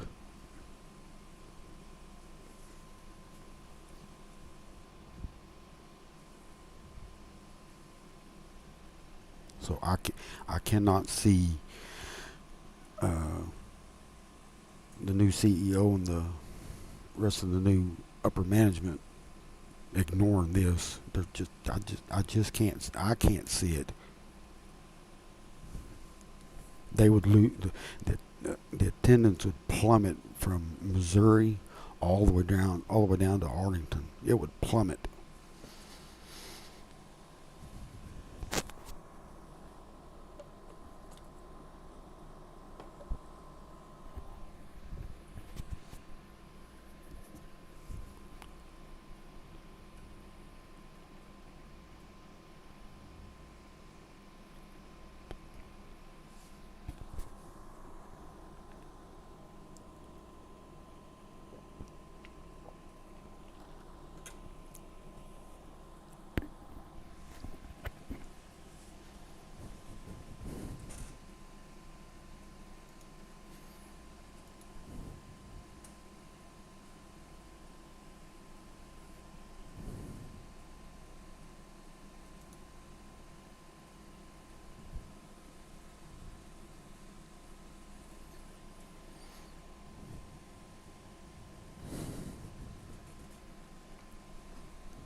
And we've also got, uh,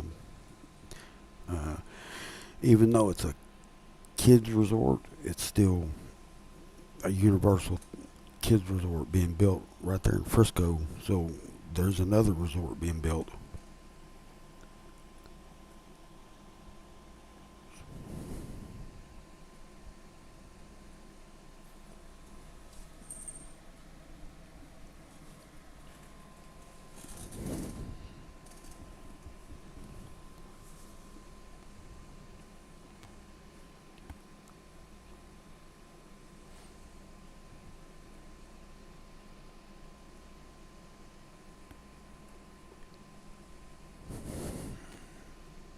Hurricane Harbor and O'Connell, yeah.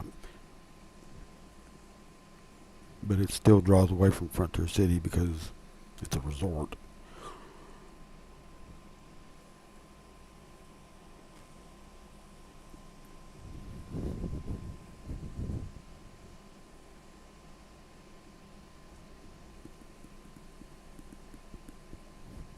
And you got a water coaster in there at O'Connell. So,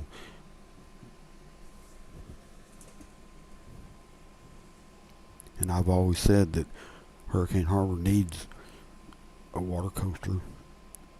Excuse me. And look what happened. O'Connell went and bought it. Or Chickasha Nation went and bought it, to put it that way.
Yep. The zoo. Yep. And that's not a small project either. And the zoo was right down the road from Frontier City too. So I mean,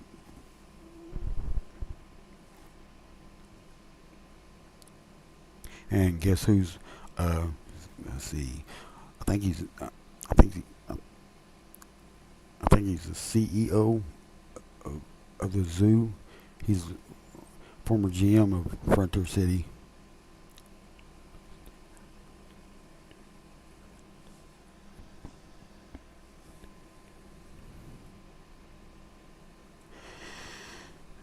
The Thunder, from from my understanding, it'll have a lot to do with the attendance because the reason why the Legends Tower complex, Boardwalk at Bricktown complex, is being built, from what I was understanding at a press conference several years ago. Clay Bennett, and the ownership group of the Thunder, had been trying to get the NBA All-Star game here in Oklahoma City. Well, in the city, let's put it that way. I'm down here in Pauls Valley. So they have been trying to get the NBA All-Star game to Oklahoma City. Well, the NBA was going to, but they did their research, and lo and behold, the city and the metro does not have enough hotel capacity. They're, what were they, 3,500 rooms short. But that was like, what, 10 years ago? I think it was 10 years ago. So that's why that's the biggest reason why O'Connor's probably being built. That's, well, one of the reasons. And the Legends Tower complex being built is to bring up that hotel capacity. They're we're short of that capacity to host an NBA All Star game.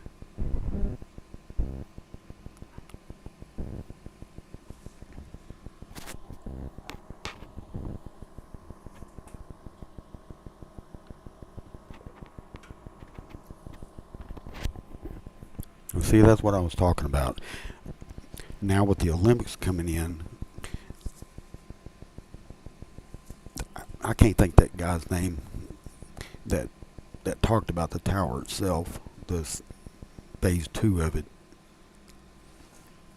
Uh, they were talking about around 5 years to have the skyscraper completed. Well, now that the Olympics have been announced, they may they may start on all the construction all at one time and have it built within a 3-year span.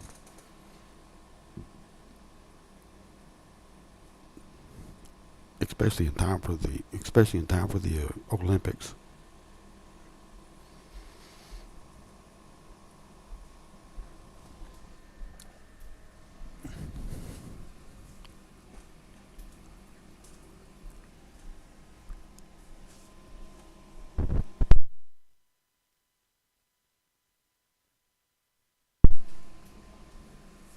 So this is going to be real interesting to see for the next especially for the next 2 years in in this region anyway. The traffic's going to be way on up there. Oh yeah, yeah, yeah. Because even the Devon Energy Center at night, when my wife and I are going up to the city to mess around, when we get into Purcell from Pauls Valley at night, we can see the part of the lighting of the tower. So can you imagine when the Legends Tower is built? Oh God, you're gonna see the whole damn thing lit up.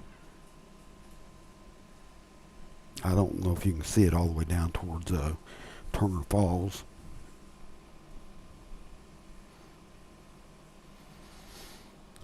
So but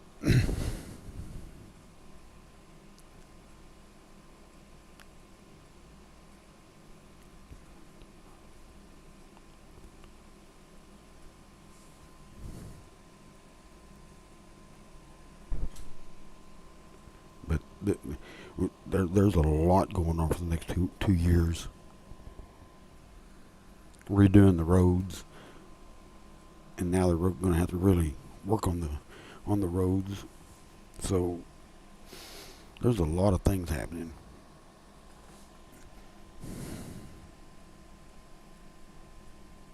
But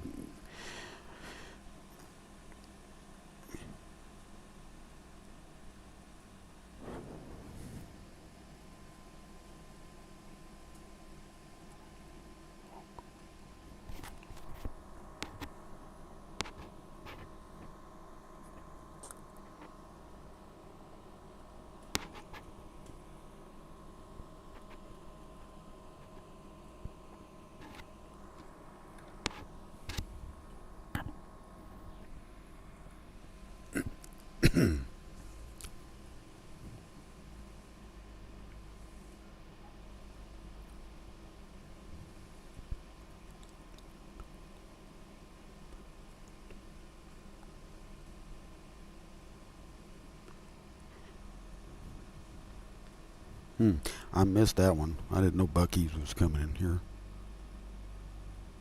They're all over Texas. They see they see something that we don't. Well, I mean, we see it, but the rest of the nation they can't see what's going on here.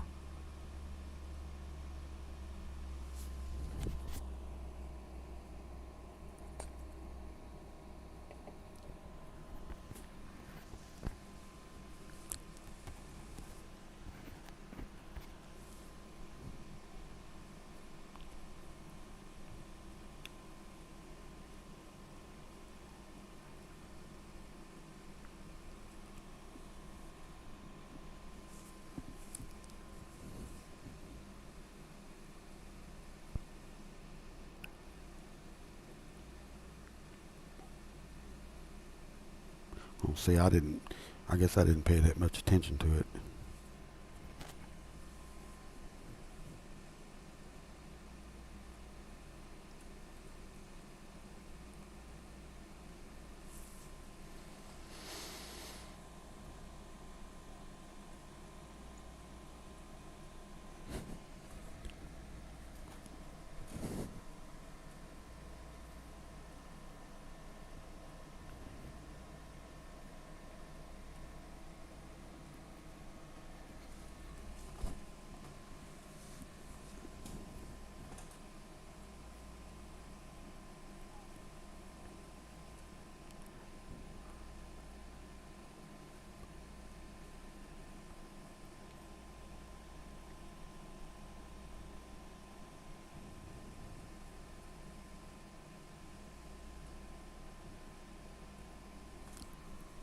I knew they had plans, but I didn't even know they were moving out.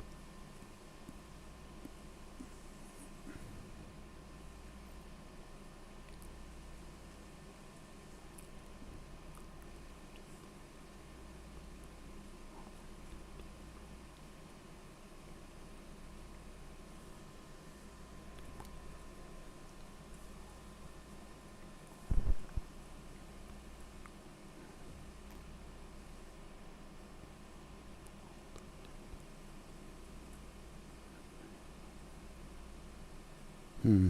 That see, that's something I didn't know. I didn't read about.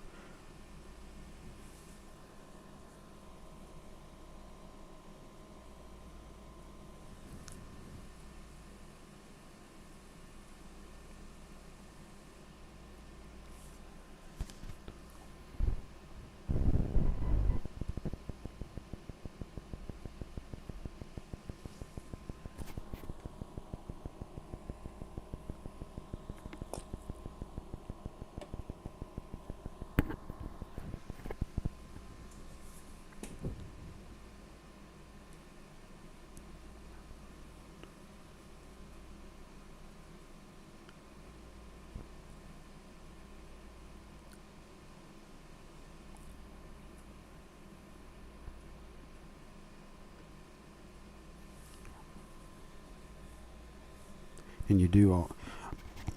I don't even know if I brought it up in a video or not, but uh,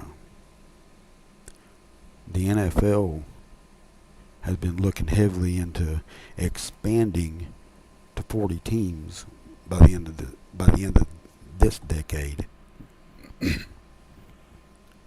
and they want to expand. What will they say? 4 teams over in Europe, which I don't. That part I don't understand, and 4 teams over here.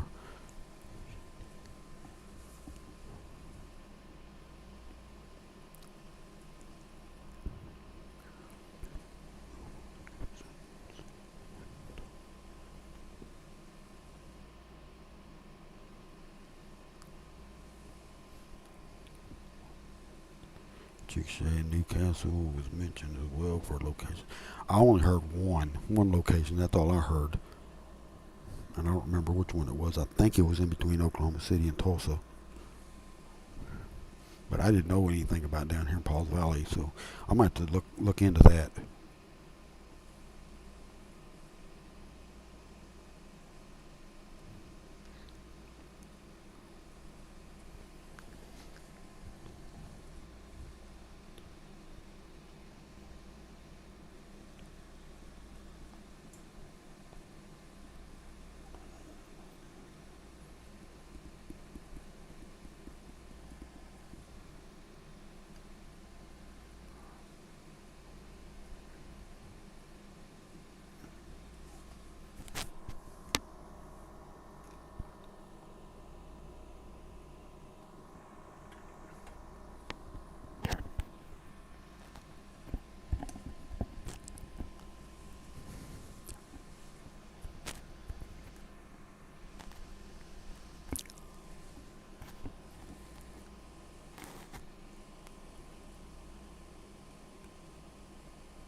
See, I'm still kind of iffy on it.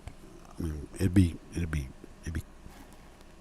kick ass if it did. San Antonio would be the first one they give a team to if they did, because a lot of people talked about that and said Jerry Jones won't allow a team in San Antonio or Oklahoma City, and someone in the media down there asked him about that. He said, I have never ever said anything about not wanting a team in San Antonio nor Oklahoma City.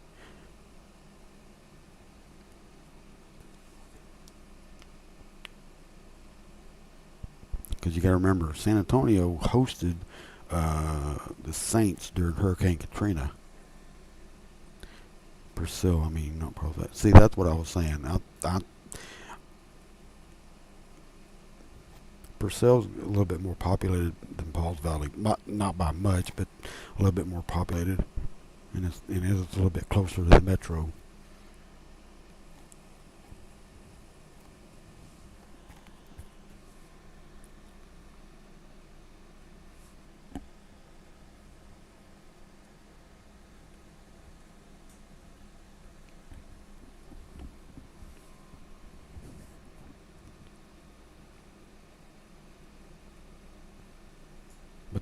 But the NFL's got a I can't remember his name. He's a sports commentator on ESPN that has insides on the NFL and says there is talk about it because you don't have to have these big 80,000 seat stadiums anymore because people watch it on TV. He said it's the gambling. He said we can put stadiums in cities that we would never think about. He said you can build these stadiums that are 50, 60,000. They said look at Houston. Houston is the fourth largest city in the nation. Theirs is only 71,000, and you can't. And it, if I'm not mistaken, you can't expand it to 80,000 or 100,000. I think it's just not feasible. And then you look at SoFi Stadium out in Los Angeles or Inglewood. The seating capacity for it is 72,000, but it's expandable to 100,000. So the guy, I can't think of his name. He said so these stadiums. He said it's costs more to build that extra upper deck than it would be to build that. Newcastle, I easily see a spot for a Buc-ee's right next to the Newcastle Casino. Yeah, that's true.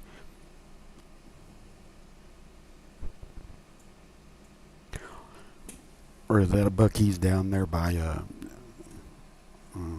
around Ardmore?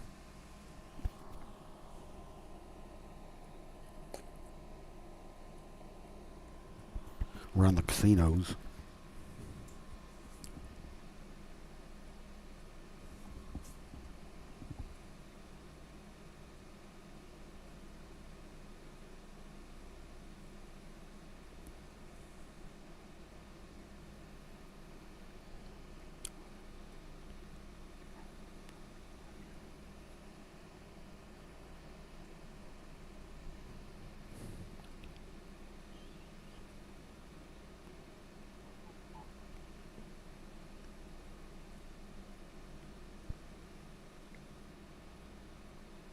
Well, now Jerry Jones said well, I can't remember what newspaper it was, but they asked him about these smaller markets. He said, well, we've already got teams in small markets. Buffalo, Green Bay,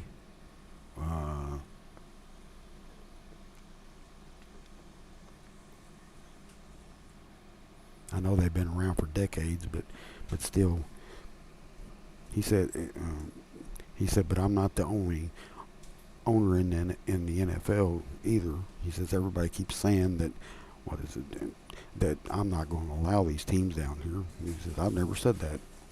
I love regional rivalries like that.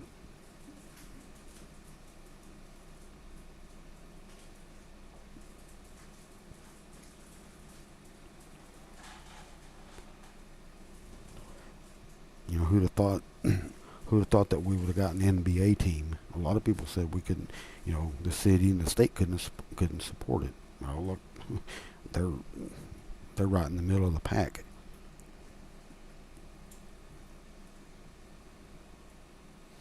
The Thunder, that is.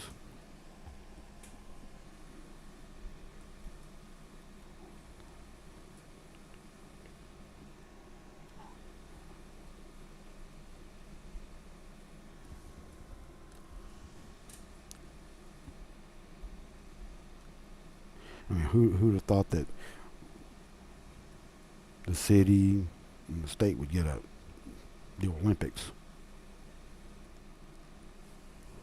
I mean, yeah, it's only two uh, events, but hey, it's the Olympics are the Olympics.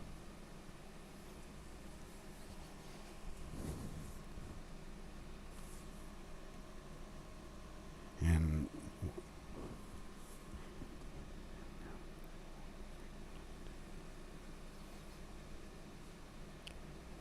yeah, they're gonna make a new state. Buffalo, for Buffalo, yeah, they're already constructing it. It took them for it took them forever to start to get that thing straightened out.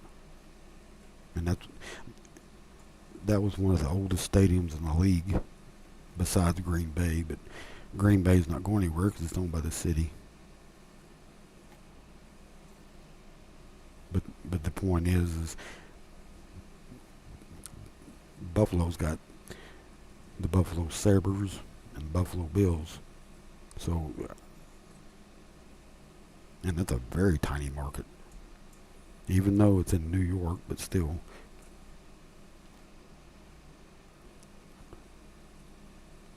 Oh, you're talking about the Thunder. Yeah, $1 billion at least. What was it? 900 at least $900 million. So you're talking about over $1 billion for a stadium or for an arena.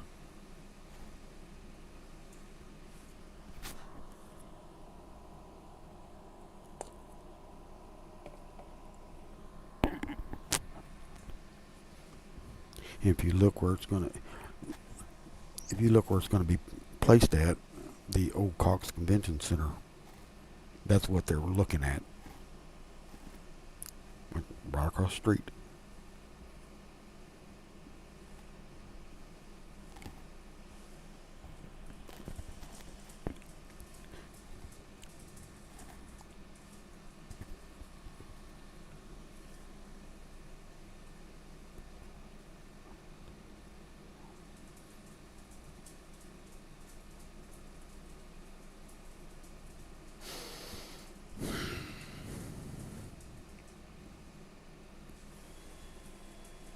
So yeah, the things are changing around here quicker than we thought. I think Senator Langford brought it up. It says very few cities on Earth get to host the Olympics, and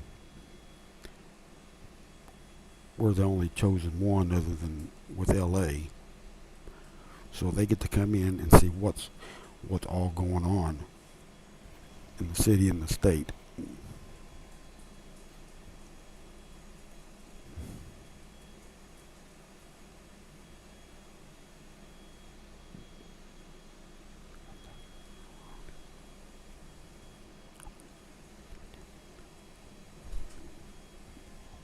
So I mean, it's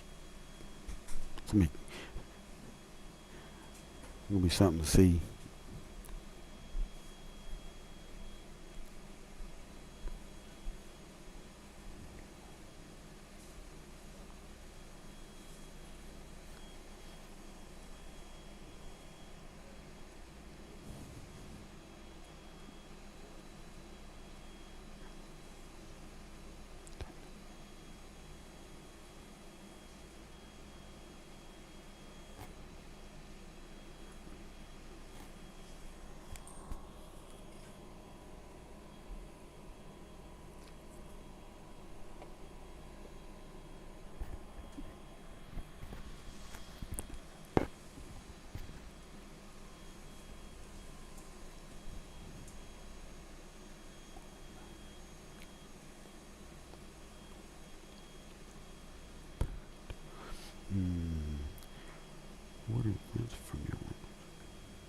What events will be in from the Olympics? Uh, Women's softball and canoe.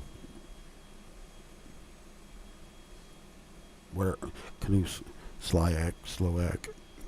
The canoe. The the canoe.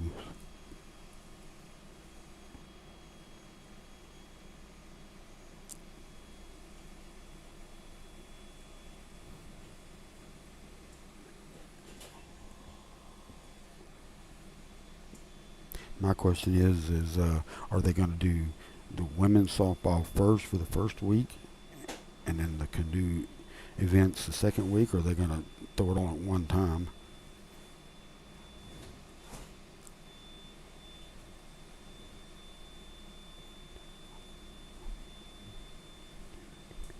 Yep, that's true. The OU Entertainment District.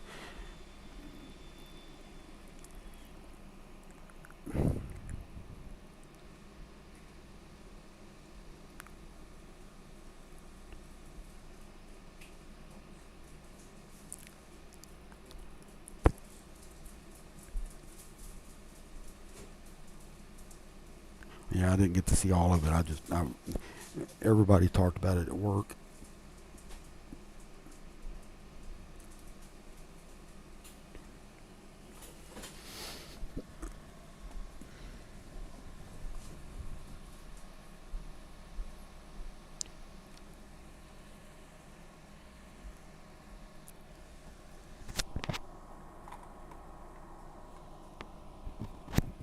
Hold on just 1 second, guys.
Okay.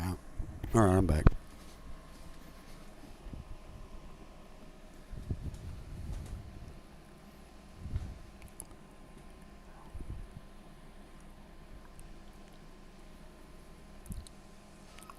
We should know today.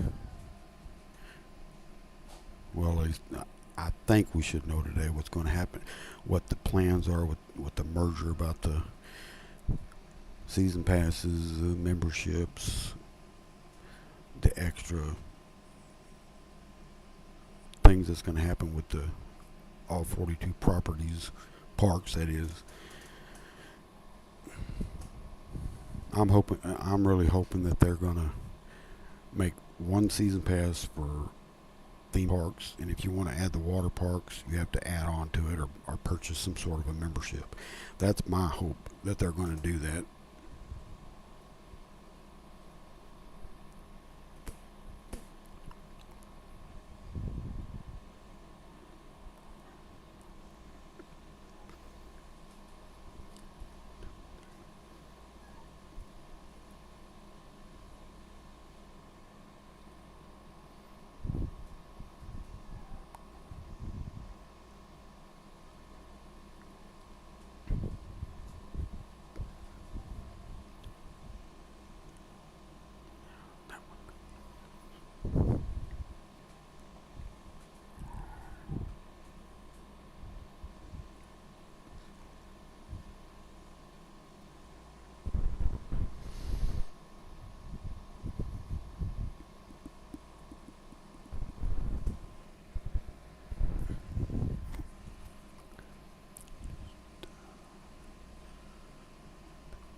was the first time I've been on here this long.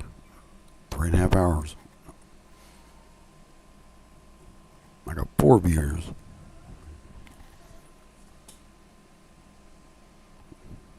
Come on in. We're all chatting, waiting for talking about the merger and everything in general, from the merger to the Olympics to skyscraper.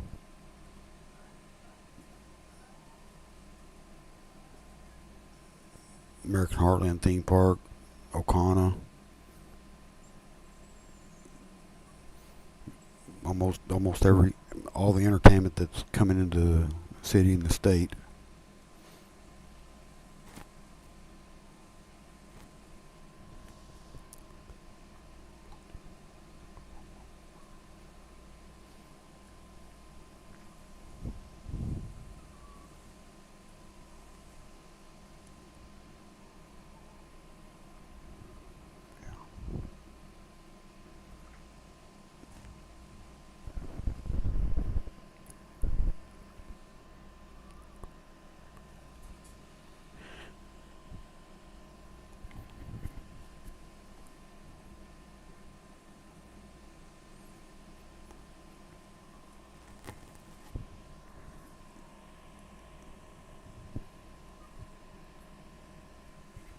Will Rogers World Airport is going to get an expansion to international flights.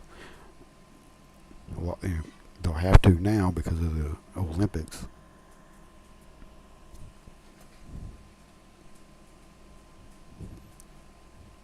Because if you go, I think it's Flight Radar, you can see all the flights.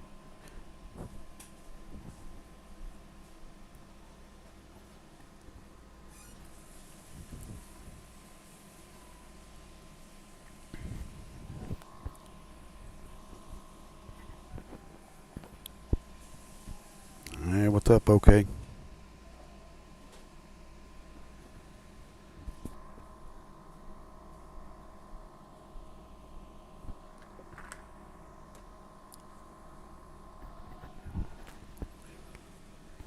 Yeah.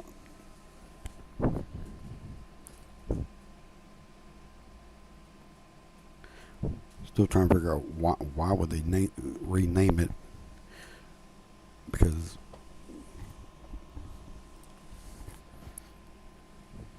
I would I'd be fine with it being Will Rogers International Airport.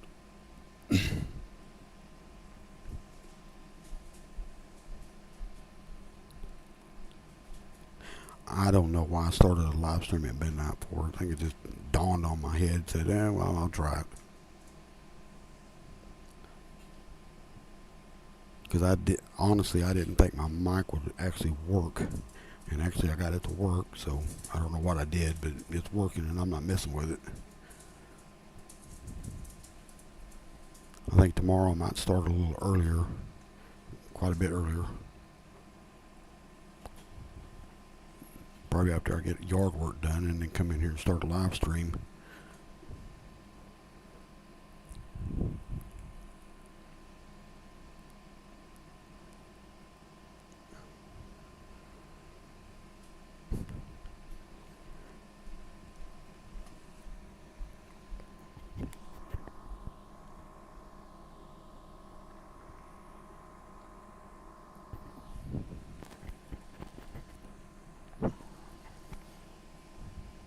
Be okay. Should make a football arena next.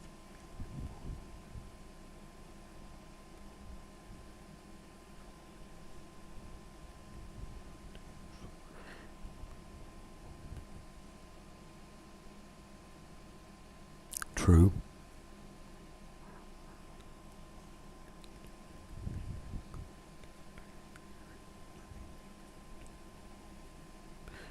Actually, I've heard. Oh, Will Rogers. Yeah.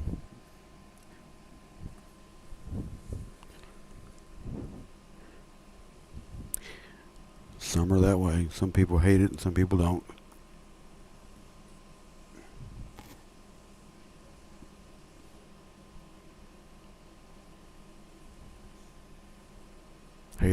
Haters will be haters, I guess. I mean, I don't really get involved in them that much. I mean,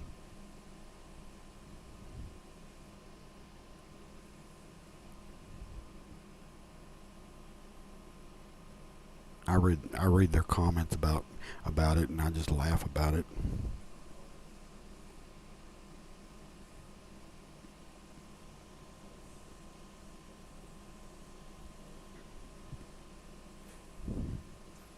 As for my midnight live stream, actually, what I was doing was just going to test it to see if it worked. And then when I plugged it in, it started working, and I had everybody coming online.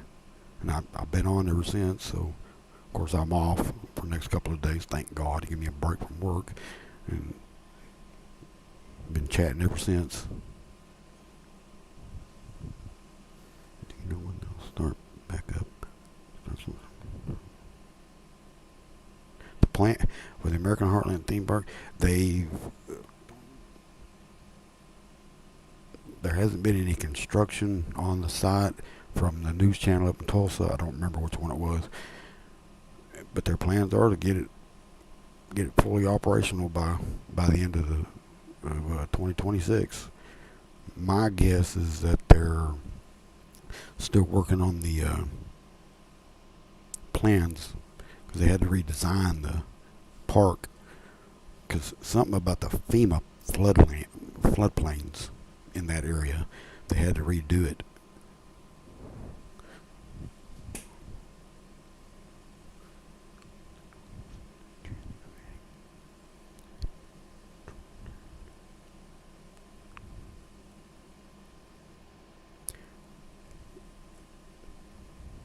Train transportation to the airport too.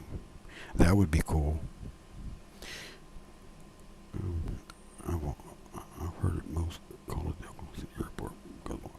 True.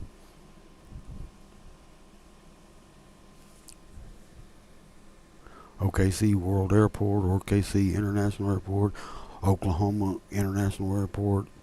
I mean,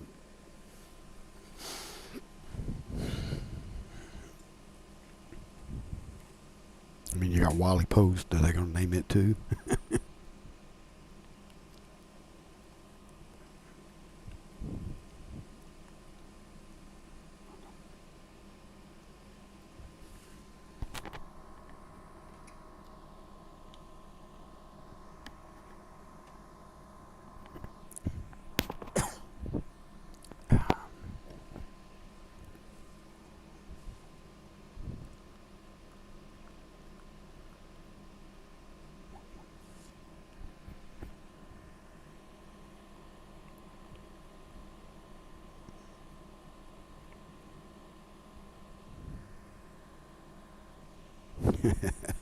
I didn't think my microphone worked. It's kind of hard to do that, do that during the day because my grandkids are up.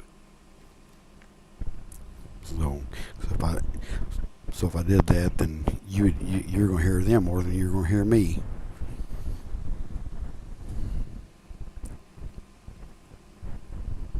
Sometimes I don't mind that AI.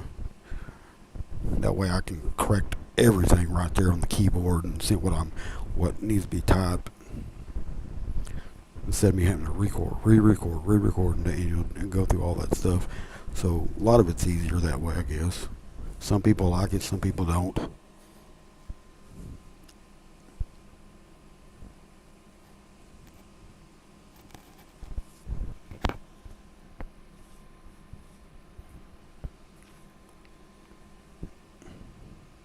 At night they're asleep, and I can do this. I can do the voiceover. I mean, I've done it before. I mean, hell, I've done it with World of Warcraft.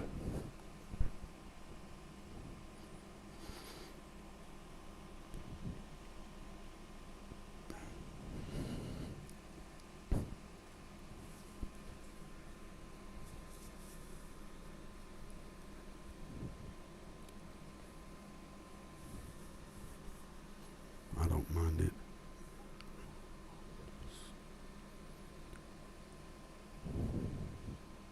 Oh God, it'll take me forever. I'll have to re-record. I did that on one of those videos. I had to re-record it.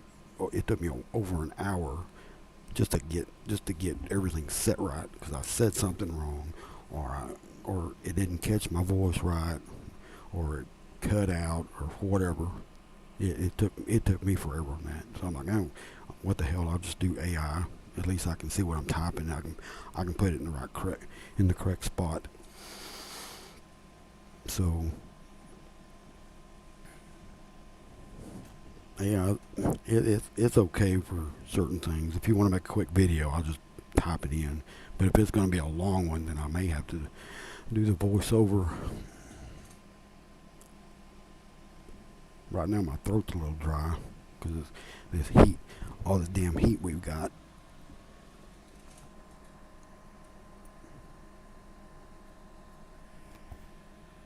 I know I see the complaints about my AI. You're like, well, sorry, it takes forever.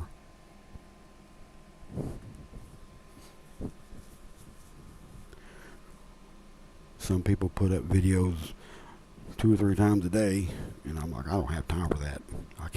I can't do a video 2 or 3 times a day.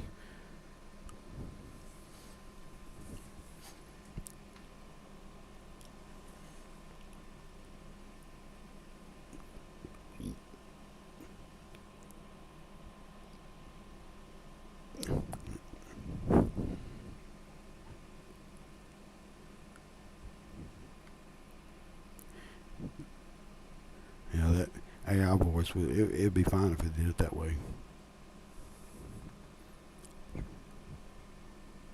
Oh yeah, it's been hot. Yeah, it's 81 degrees right now down here in Paul's Valley. Anyway,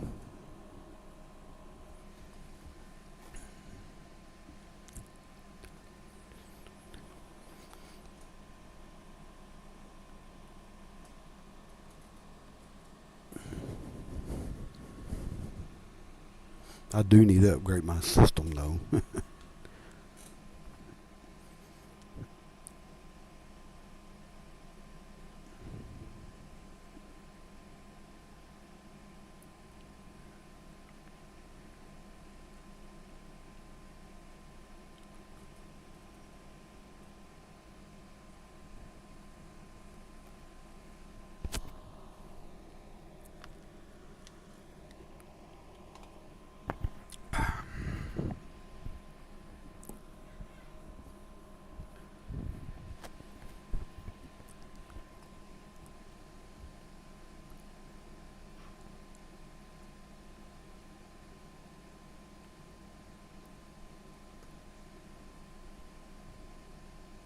Yeah, well, you're kind of lucky out there.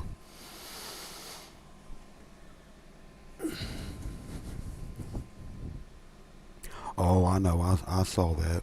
News 9 said it's going to hit 100. I said, if I don't get out there and do yard work, I'm never going to get it done. That's probably why I haven't been to the park, even though they've been putting up sprinkler systems, uh, the mist spray systems at the park.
I'm not.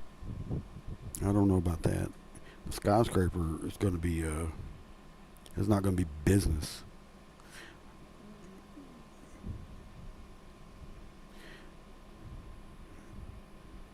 That's going to be hotels and what they say. Hotel. I know the three towers is going to be hotels, and the skyscraper is going to be a lot of mixed use, more of apartments and.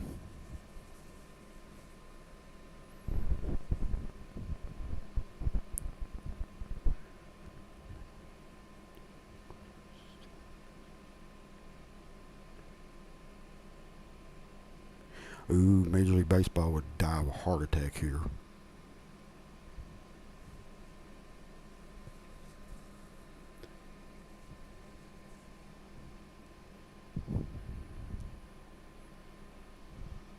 This is football area. I don't think this is really in baseball area other than the girls softball.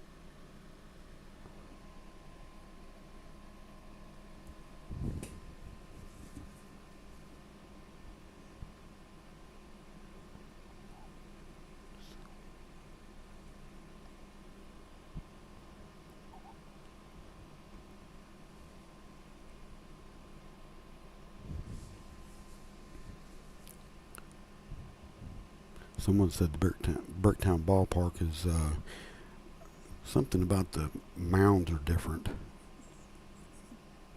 I don't know how true that is.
Yeah, but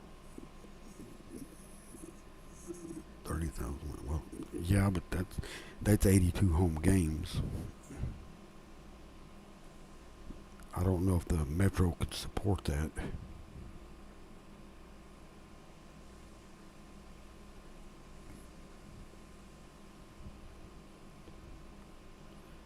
Because the NBA is 42 home games, and Major League Baseball's 82 home games.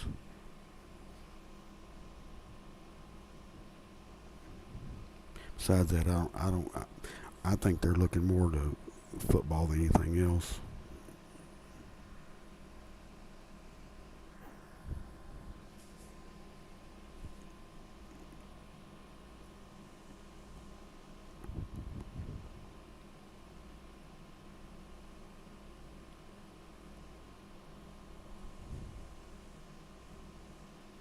Bricktown Ballpark.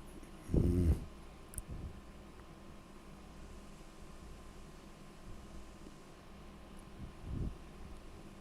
They need more. They need more covering over it.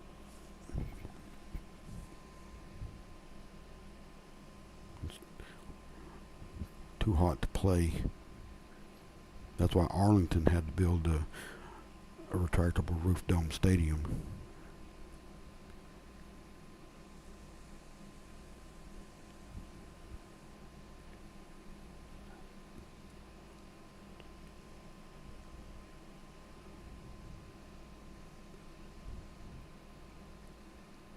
There has been, like I said, there has been talk of the NFL wanting to expand by the end of the decade to 40, but because they've got enough quarterbacks to reach that 40 teams. That's why they can't. That's why for the past 20 years they haven't expanded, because there wasn't enough quarterbacks to go around. And they said once they reach 18 games, then in order for you to, what did that guy say? That sports commentator said,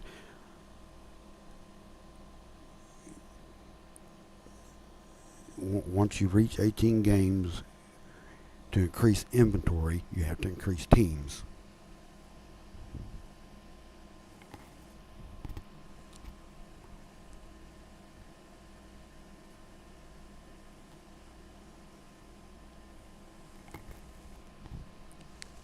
And right now, the NFL's at 17 games.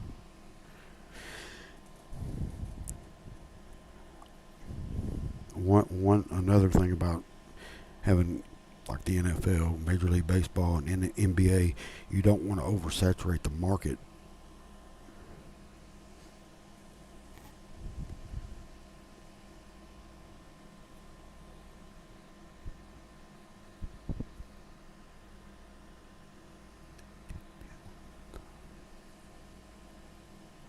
I mean, look at Jacksonville.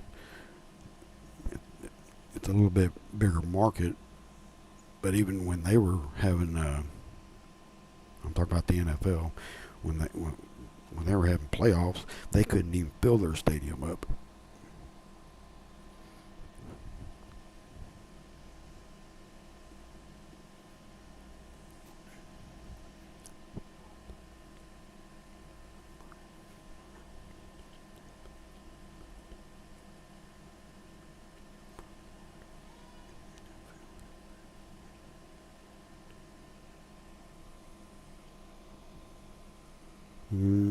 Roger Goodell, I don't know about him.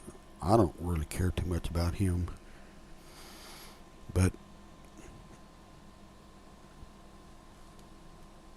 that's just my view.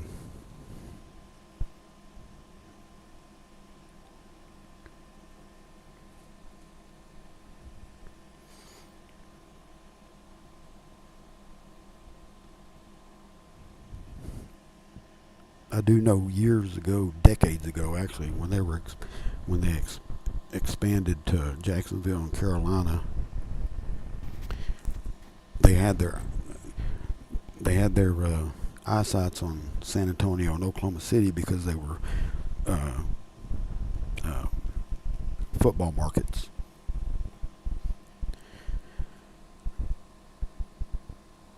Well, the league decided they wanted Jacksonville because of the tourist area, in Carolina because of the population. Well, we knew how well that wound up being. They didn't like that. Jacksonville's got to play over in London.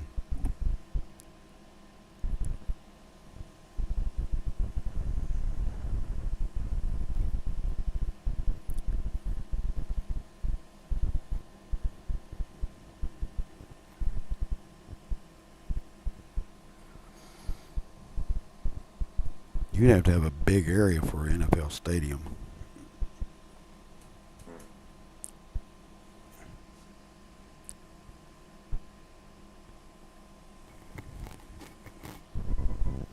Because even the old Texas Stadium down in Irving, Texas, was 150 acres.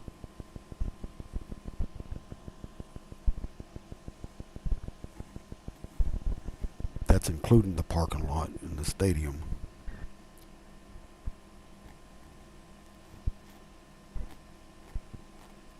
And now Arlington's got AT&T Stadium, the ballpark in Arlington, and the new one.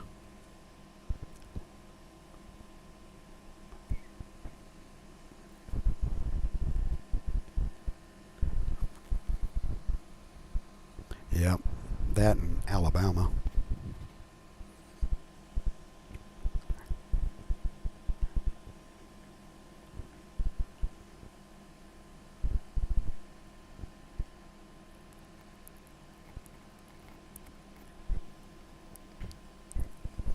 Jacksonville has always had a problem for the NFL.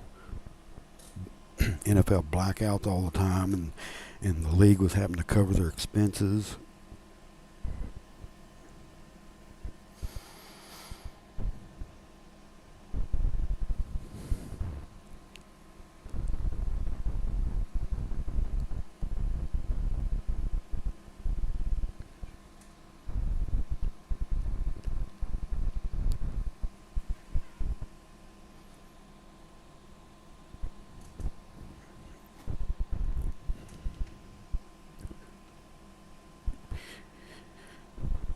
Yeah, but would you want it open air or would you want it closed? Because if you want it closed, that means you would work on getting the Super Bowl to host the Super Bowl.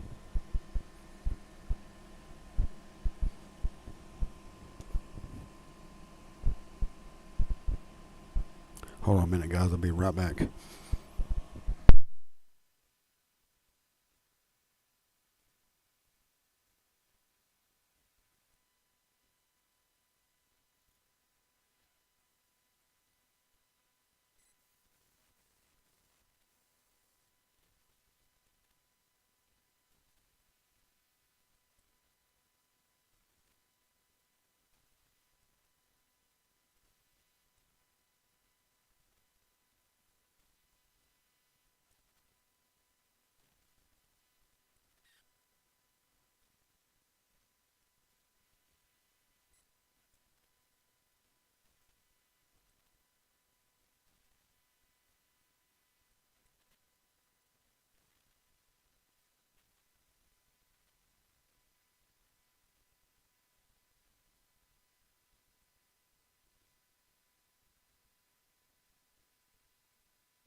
Okay, I'm back. Kind of like Oklahoma Hefner. The idea also includes Pittsburgh style bridges. Cedar Park. Going back to the airport. Did they say they've been adding a lot of them because of?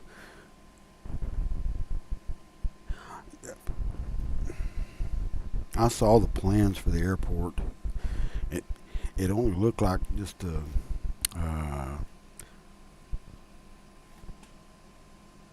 smaller. A, it wasn't a very big terminal actually. It only looked like you can only park 4 or 5 planes there. I, I'm not an aviator, so I don't know. I'm just gonna say what the normal is: 737, five up to 5 of them. That's all I seen. So I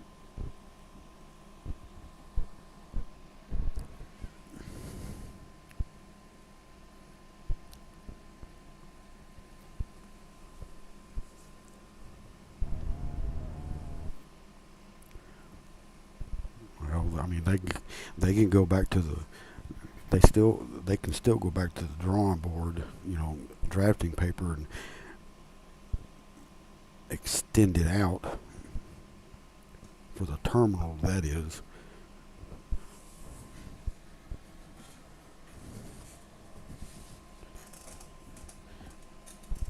because they still don't know how many international flights are going to come in from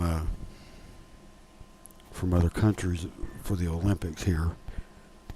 They said it's supposed to be extremely high, but they don't have the numbers yet.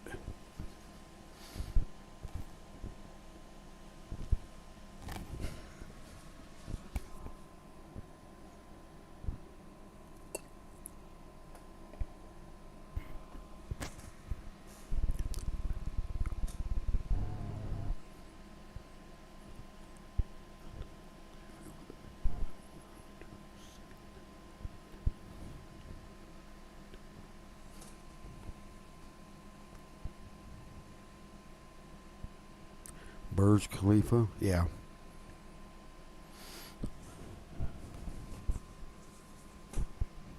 I heard there after the Legends Tower was completed, there was I think 3 other skyscrapers supposed to be built.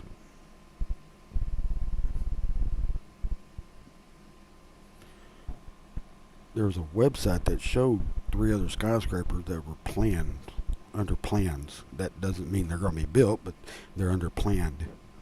I, I don't know what their useful is or what.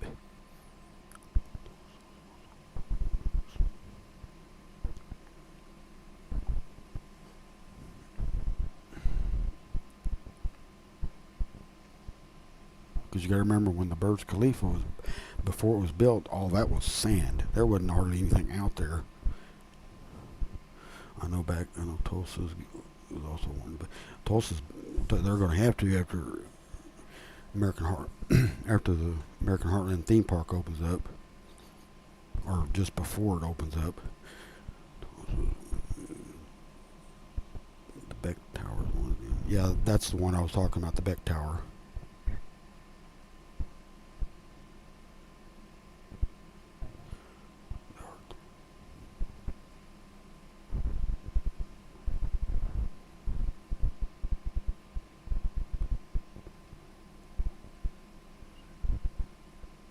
No, I'm talking about after the complex, the Legends Tower complex, the Bricktown. After that's completed.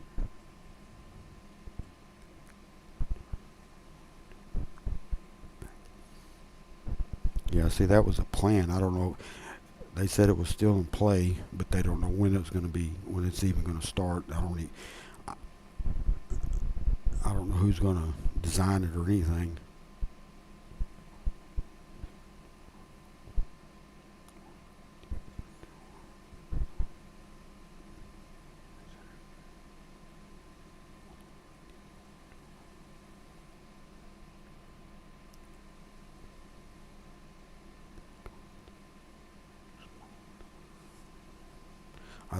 if I'm not mistaken, the three smaller towers are going to be more or less your hotel capacity.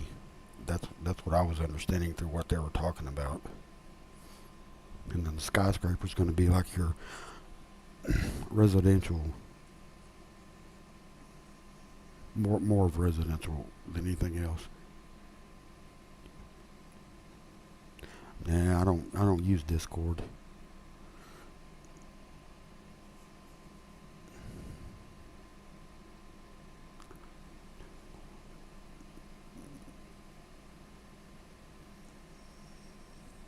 Well, I mean, it's only for World of Warcraft, but I haven't used it in a while.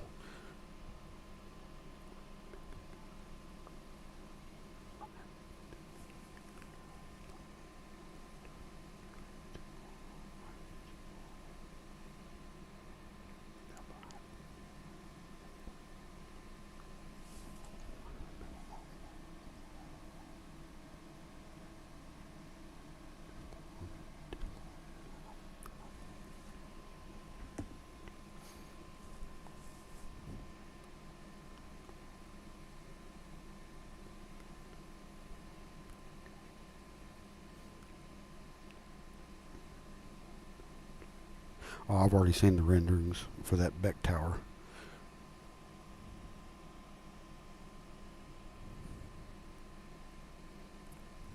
One of them had a real tall spear on it, and the other one,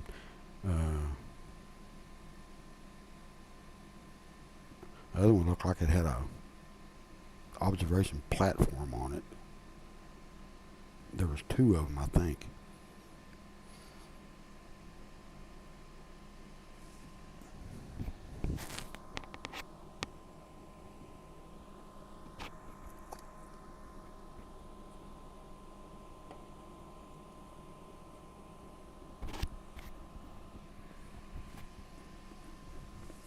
Yeah, that's the second phase of that skyscraper. For the skyscraper, that is. That's why they got the unlimited height. The height removal removed.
Yeah, I seen those.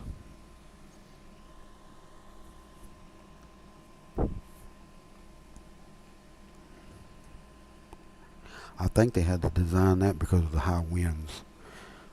That tube-looking one.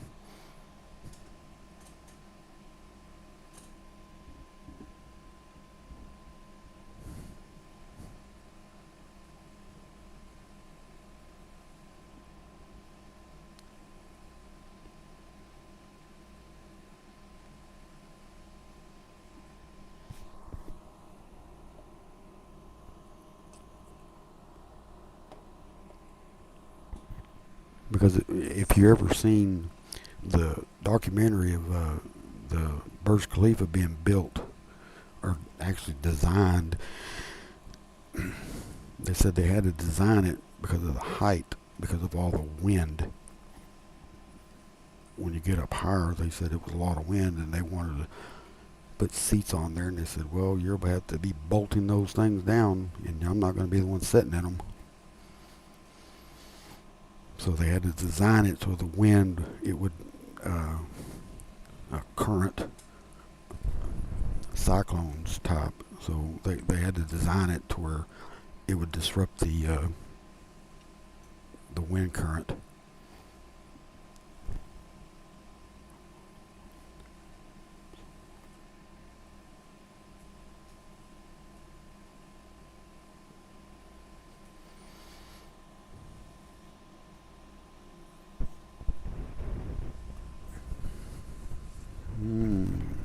Brick tower,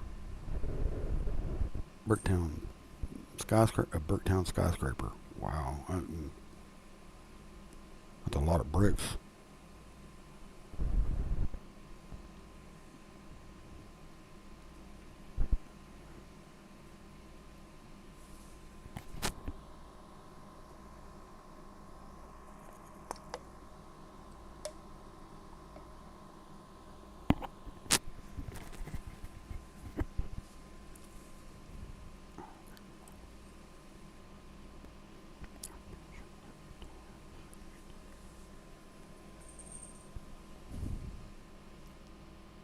I don't think they're the ones that designed the burrs. I think the ones that are designing the uh, Legends Tower is the one that did the oh God, one over the Shanghai Tower and Devon Energy Center.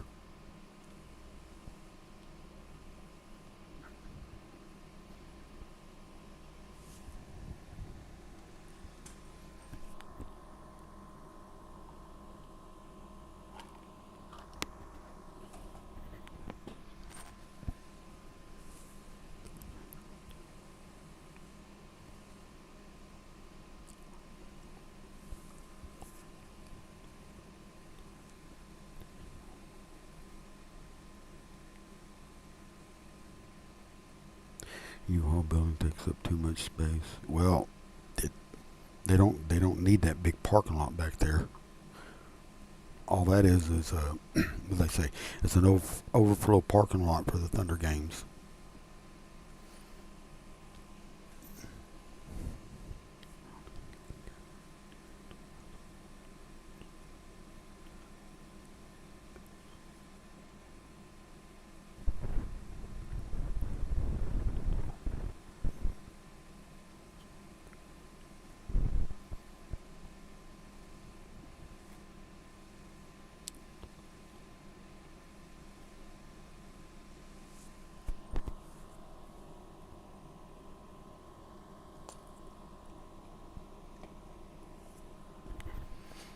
If you look at the skyscrapers in Manhattan, those are small spaces out there. So it's the same thing. It's the same thing here. What they're doing with the Legends Tower.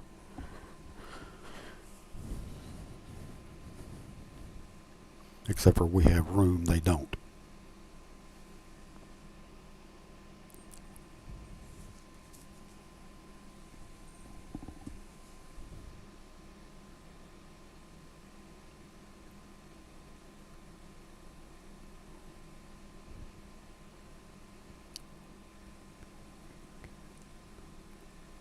I've said all week, wouldn't that be cool if the Legends Tower was fully completed and topped out at 1907 and the Olympics were here? Wouldn't that be cool to watch them light it up during the Olympics here? That would be that'd be an awesome sight.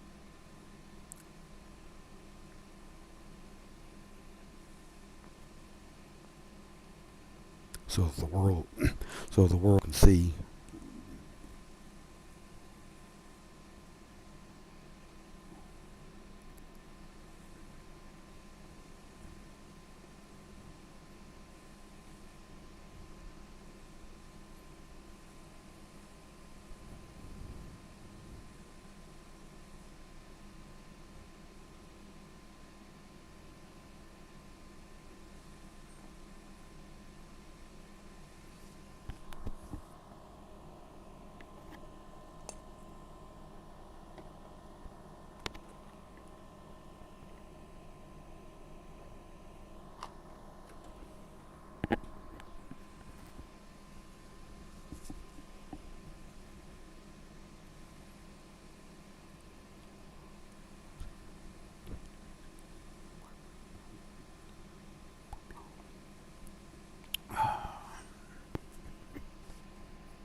Yeah, that's true. We do need more skyscrapers, but everybody frowned about that because of the market size. But everybody, all the naysayers have to understand. Times have changed.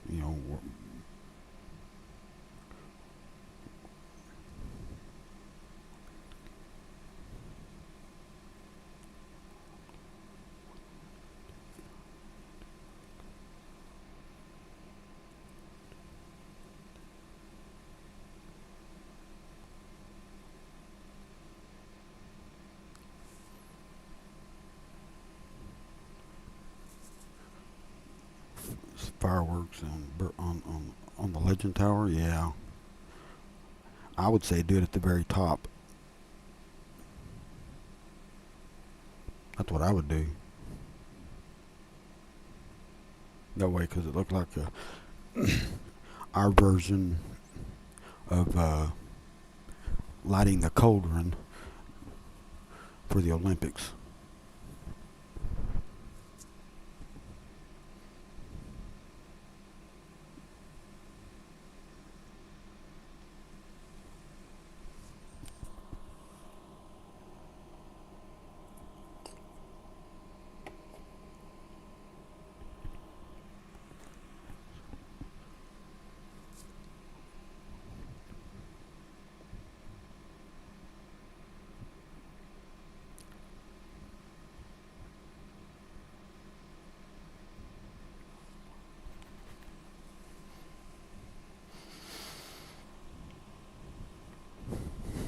It'd be up to, I think it'd be up to the fire marshal if they can do that or not.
Live TV show in the country. Um, I don't, I don't know.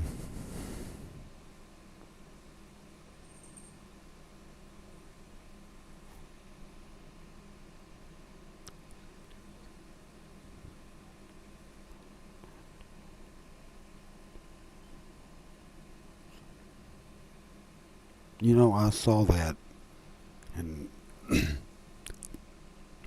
I they wanted a bond brought out to the voters to do something like that. And a lot of people I heard frowned about something like that.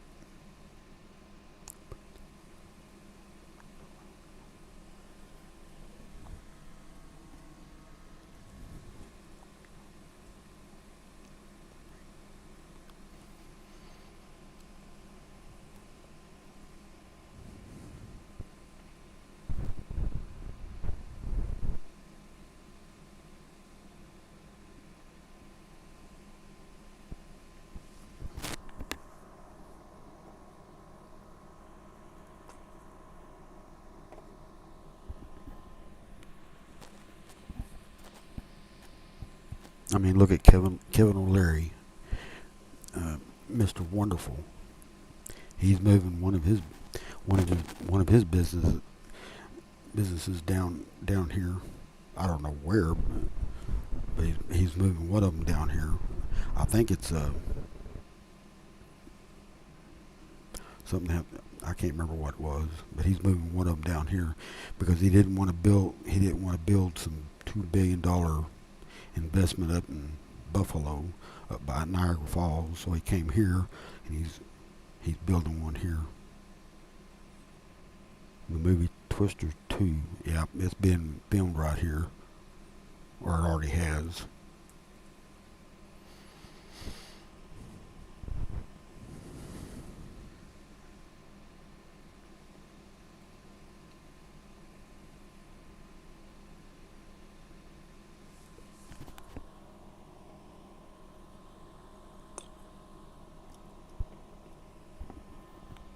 Well, some of them are still used to the laid back, relaxed type, but COVID changed a lot of that, and now they're having to rethink what they need to do.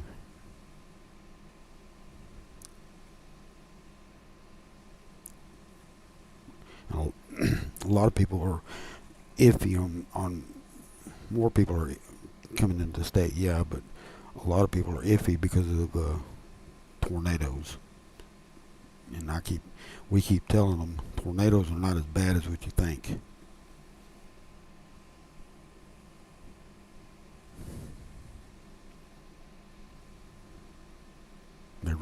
Tornadoes really happen out in the rural communities anyway.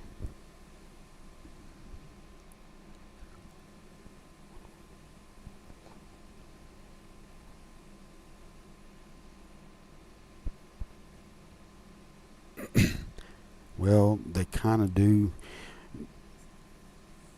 They do it at the Bricktown Ballpark.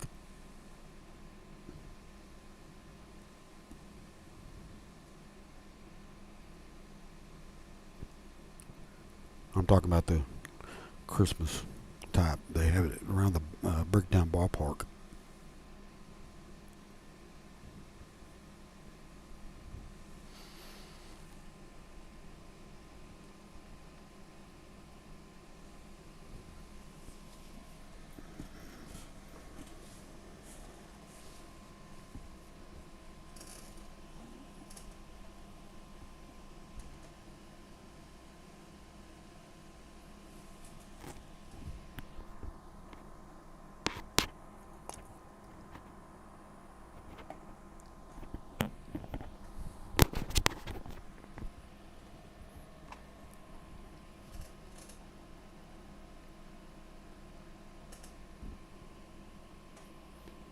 North Pole. Yep, got one. Yeah, the North Pole. More in El Reno.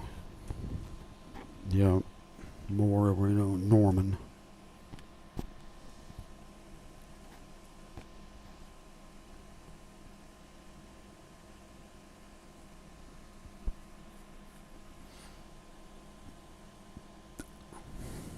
But now they're saying they've moved Tornado Alley further east, so it's not where we're centrally located at anymore.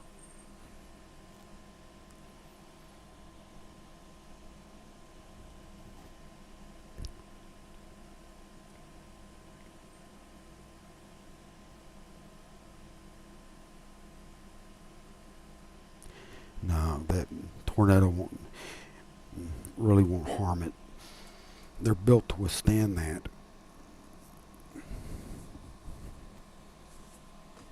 I mean, look at the skyscrapers out in California, earthquakes. I mean, the Burj Khalifa was built on top of sand. They couldn't. When I saw that documentary, it was built on the pillars up underneath. They had to dig 300 feet down in order to find hard, solid, whatever it is they needed to find in order to balance the Burj Khalifa out. And yep, Chicago's Windy City.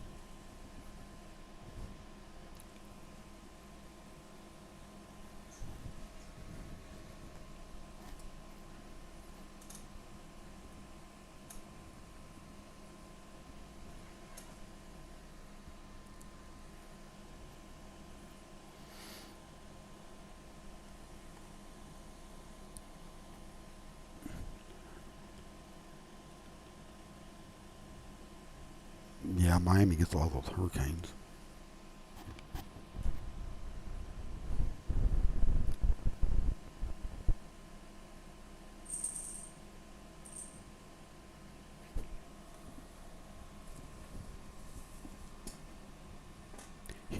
Houston's no different. Although there's not very many hurricanes that go up to Houston, but still.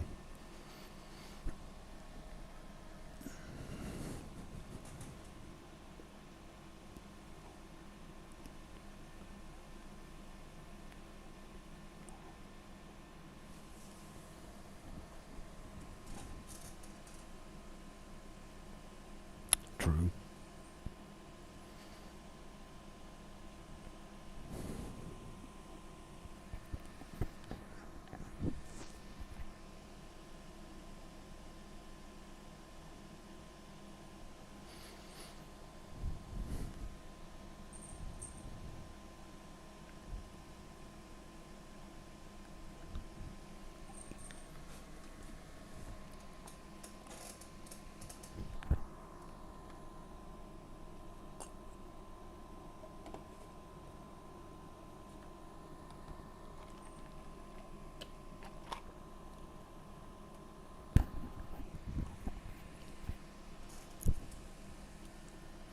People not building a tall Dubai 20 years ago made no sense. Now it's normal. It's only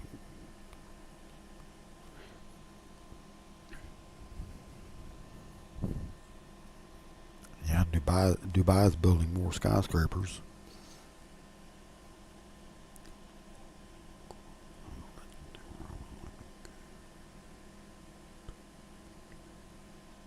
Tornado proof to me. Yep.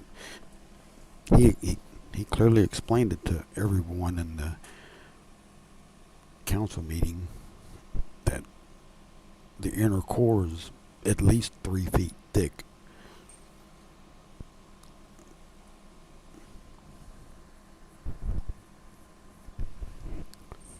The reason, and he explained about planes crashing into it. The, the twin towers were skeleton steel. There wasn't anything in the middle to hold them up to that. So they're built totally different today.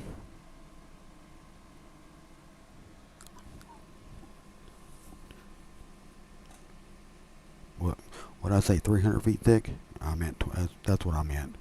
3 feet, 3 to 4 feet thick. I was looking at the height of the building, and I said 300 feet thick. Sorry.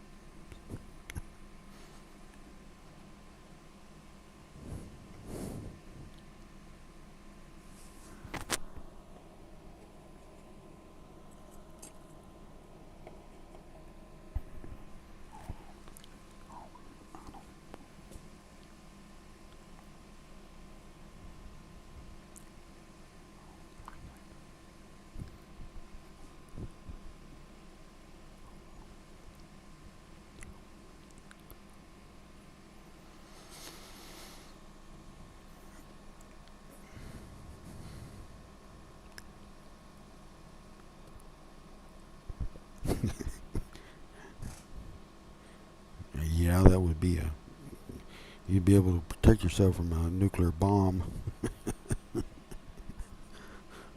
I have no idea why I said that.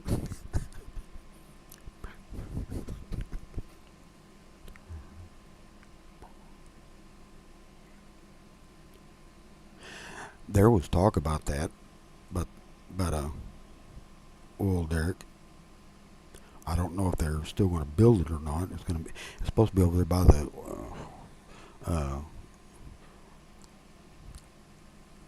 oh crap, what the Wheeler Ferris wheel. He was going to have it built to what, I don't know how high, 200 or 300 feet high, and have it at the very, something about the very top of it, gush out water to where it looks like it's gushing out oil because of the oil boom that happened in Oklahoma City.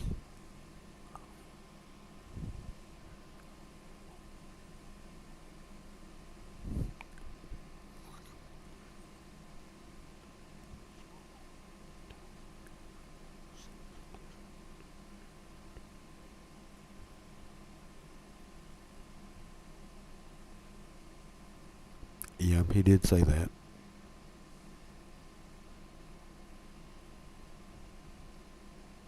He said the curtain wall, the glass, would be the problem, but he said we you can always work around that, make it more a lot more sturdier.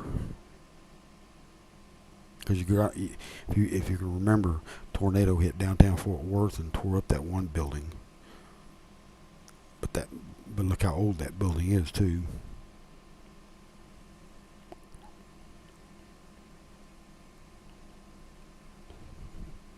Yeah, I know there was plans for it. I still don't know if they're gonna build it or not.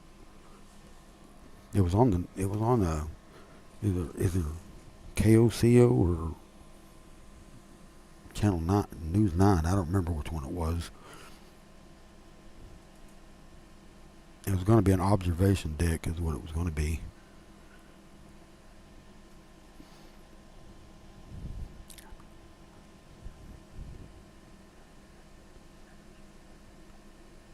Maybe they are going to build it.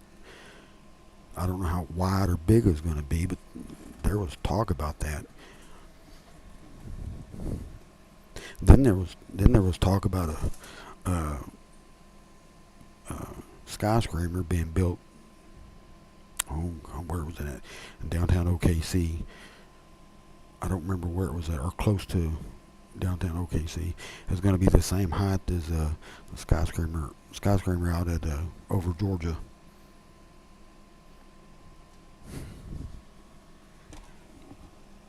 But I don't. Again, those skyscrapers and here in Oklahoma, period, you wouldn't be able to run it a whole lot because of the wind. They'd have to shut it down because chains hold those seats.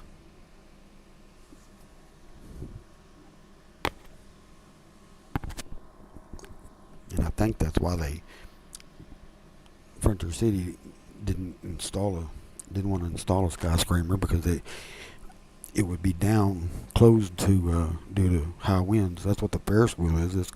Every time high winds are on, kicking in, they close it down. So having something like that anywhere here, you'd have to keep it closed. You wouldn't be able to run it, operate it anyway.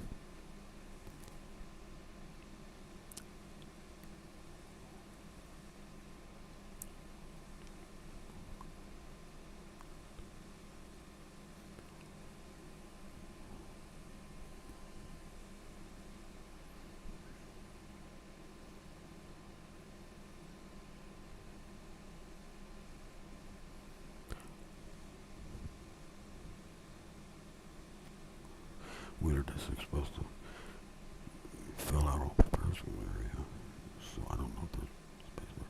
Probably not.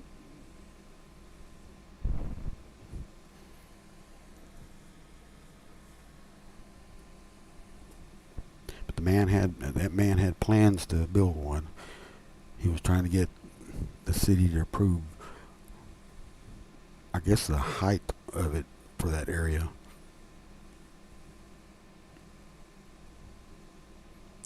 And something about he was trying to get the funding to help fund it. So I don't know how far he's got. That man got with.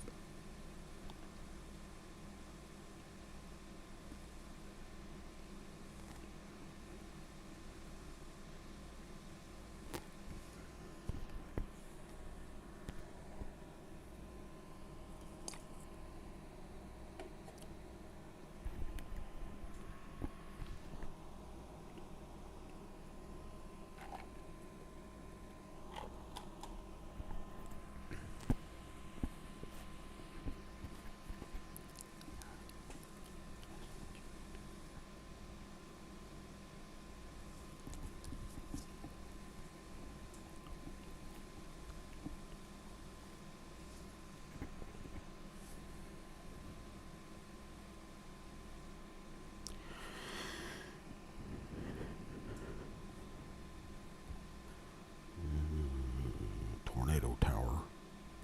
Yeah, I don't.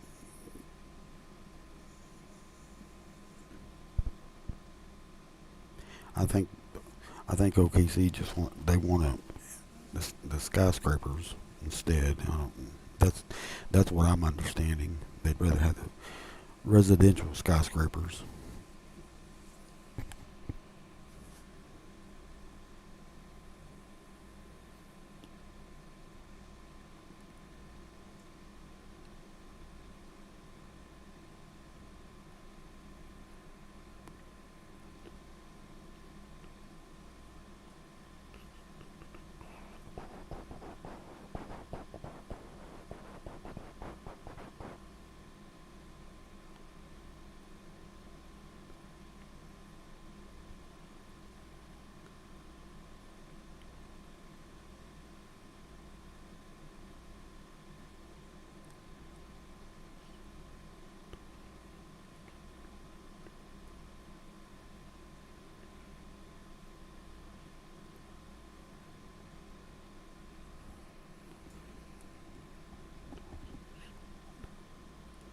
Oh, yeah. I saw the renderings of that.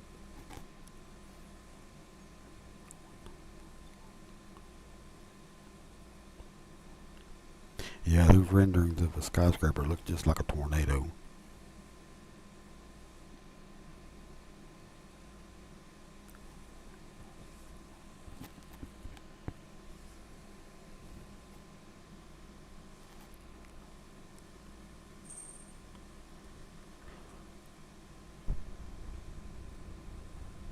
I don't know if I can even put that up here or not. I may mess something up. I've never done that.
Uh,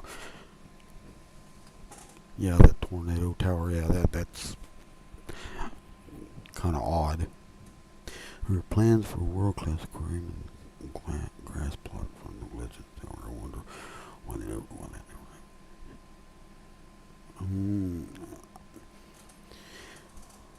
There is an aquarium being built, or I don't think it's as big as what a lot of people think it is. It's it's somewhere over on I-40, sitting on I-40 somewhere.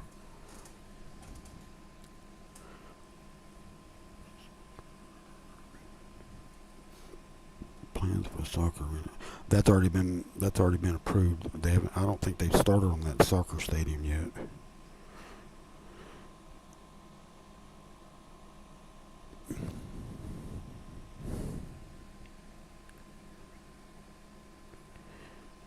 The soccer stadium is going to be built. They a couple of months ago they revitalized it to expand the seating capacity from what was it, 10,000 to something else, 12 to 15,000, something like that, and it be expandable because they're trying to get Major League Soccer here.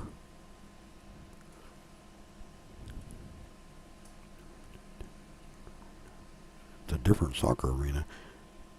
The only one I know of is the one that they've voted on and passed.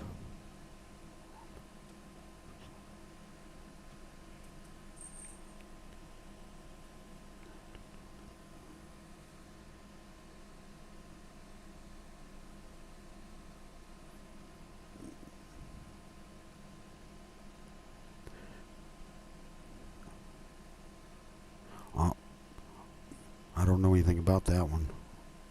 The only one I know is a stadium with shops and hotels around it.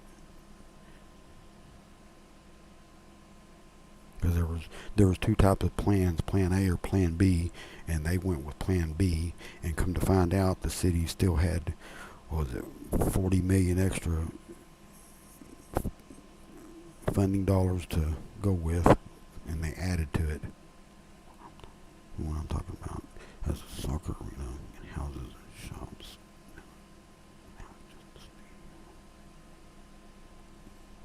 I don't know.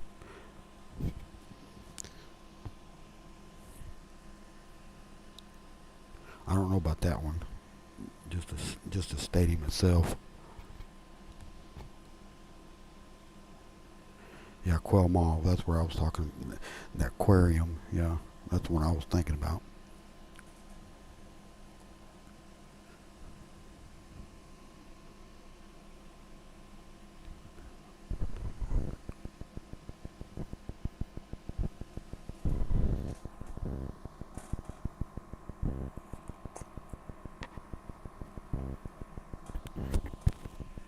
I do know the city wanted to. One of the maps projects had a rendering of a stadium for a football stadium, an actual football stadium, not soccer. And I don't know. They all, I guess some of the city leaders up there decided they didn't want to do that because they wanted to bring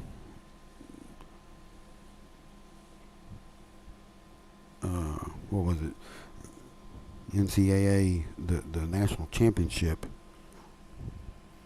But the city leaders frowned on that, said that would be the only game that would be played there other than high school football maybe. And there wouldn't be a permanent tenant there to help pay the bills. So they scrapped that idea.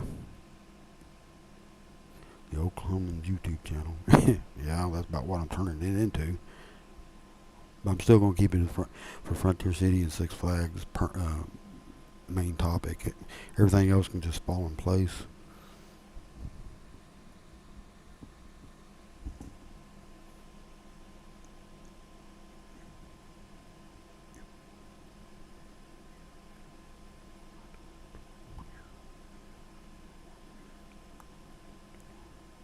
Oh, the Daily Oklahoma. Oh, I have to look at it. I'll have to look it up here in a little bit.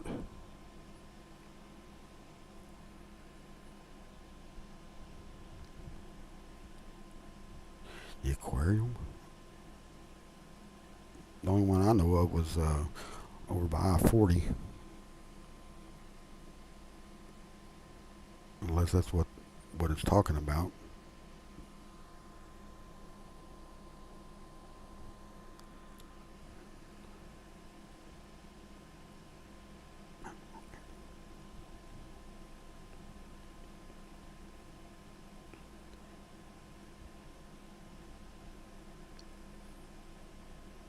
Mm,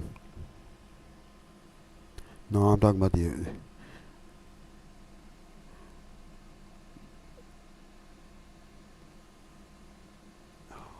Now I can't think of which one I was talking about. There was there was one that they passed. The last, I think it was last year they passed it, and it was a stadium, the soccer stadium alone, plus some shops and a hotel. That's the only one I've ever seen. Other than, such a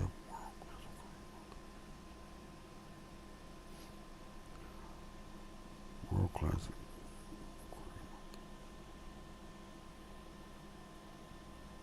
Oh, I've seen that one. I know which one you're talking about. Someone said it's not as big as what we think it is. When I saw that, I brought it up one time, and they said it's not as big as what people think it's going to be. It's smaller version.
The aquarium is small, but it's a lot more.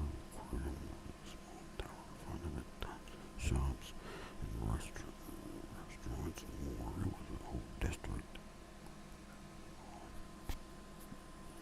Hmm.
see that did that one, I think.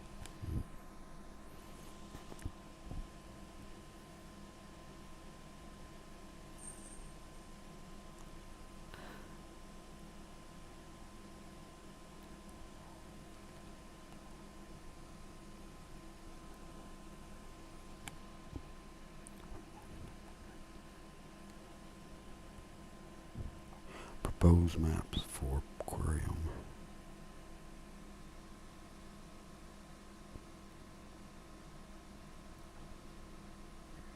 Yeah, I'm fixing to have to end this stream.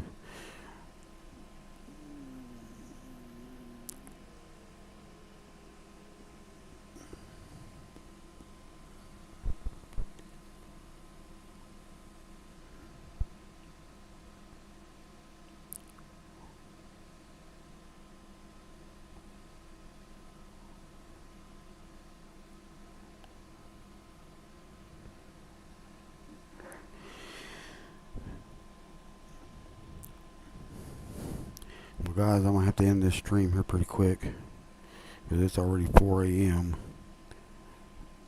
and I'll see if I can't come on earlier tomorrow if I'm not busy doing yard work. Seeing how my mic's kind of working.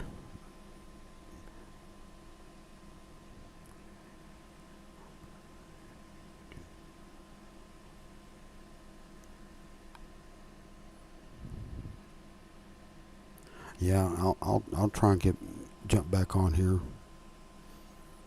Seeing how it's going to be too damn hot to do anything other than me having to do my yard work. Because if I don't get that thing done, it's going to look like the Florida swamplands. Yeah, I'm going to get off here because I think everybody's getting tired, and I'm not really tired. It's just it's already 4 a.m. and I'm going to run out of time on this thing. Okay, guys, thanks for joining. See if I can't get on here tomorrow earlier. We can chat some more.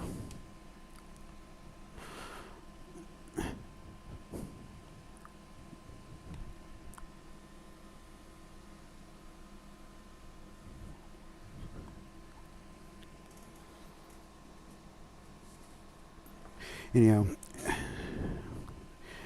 y'all take care, and I'll see y'all sometime later this afternoon.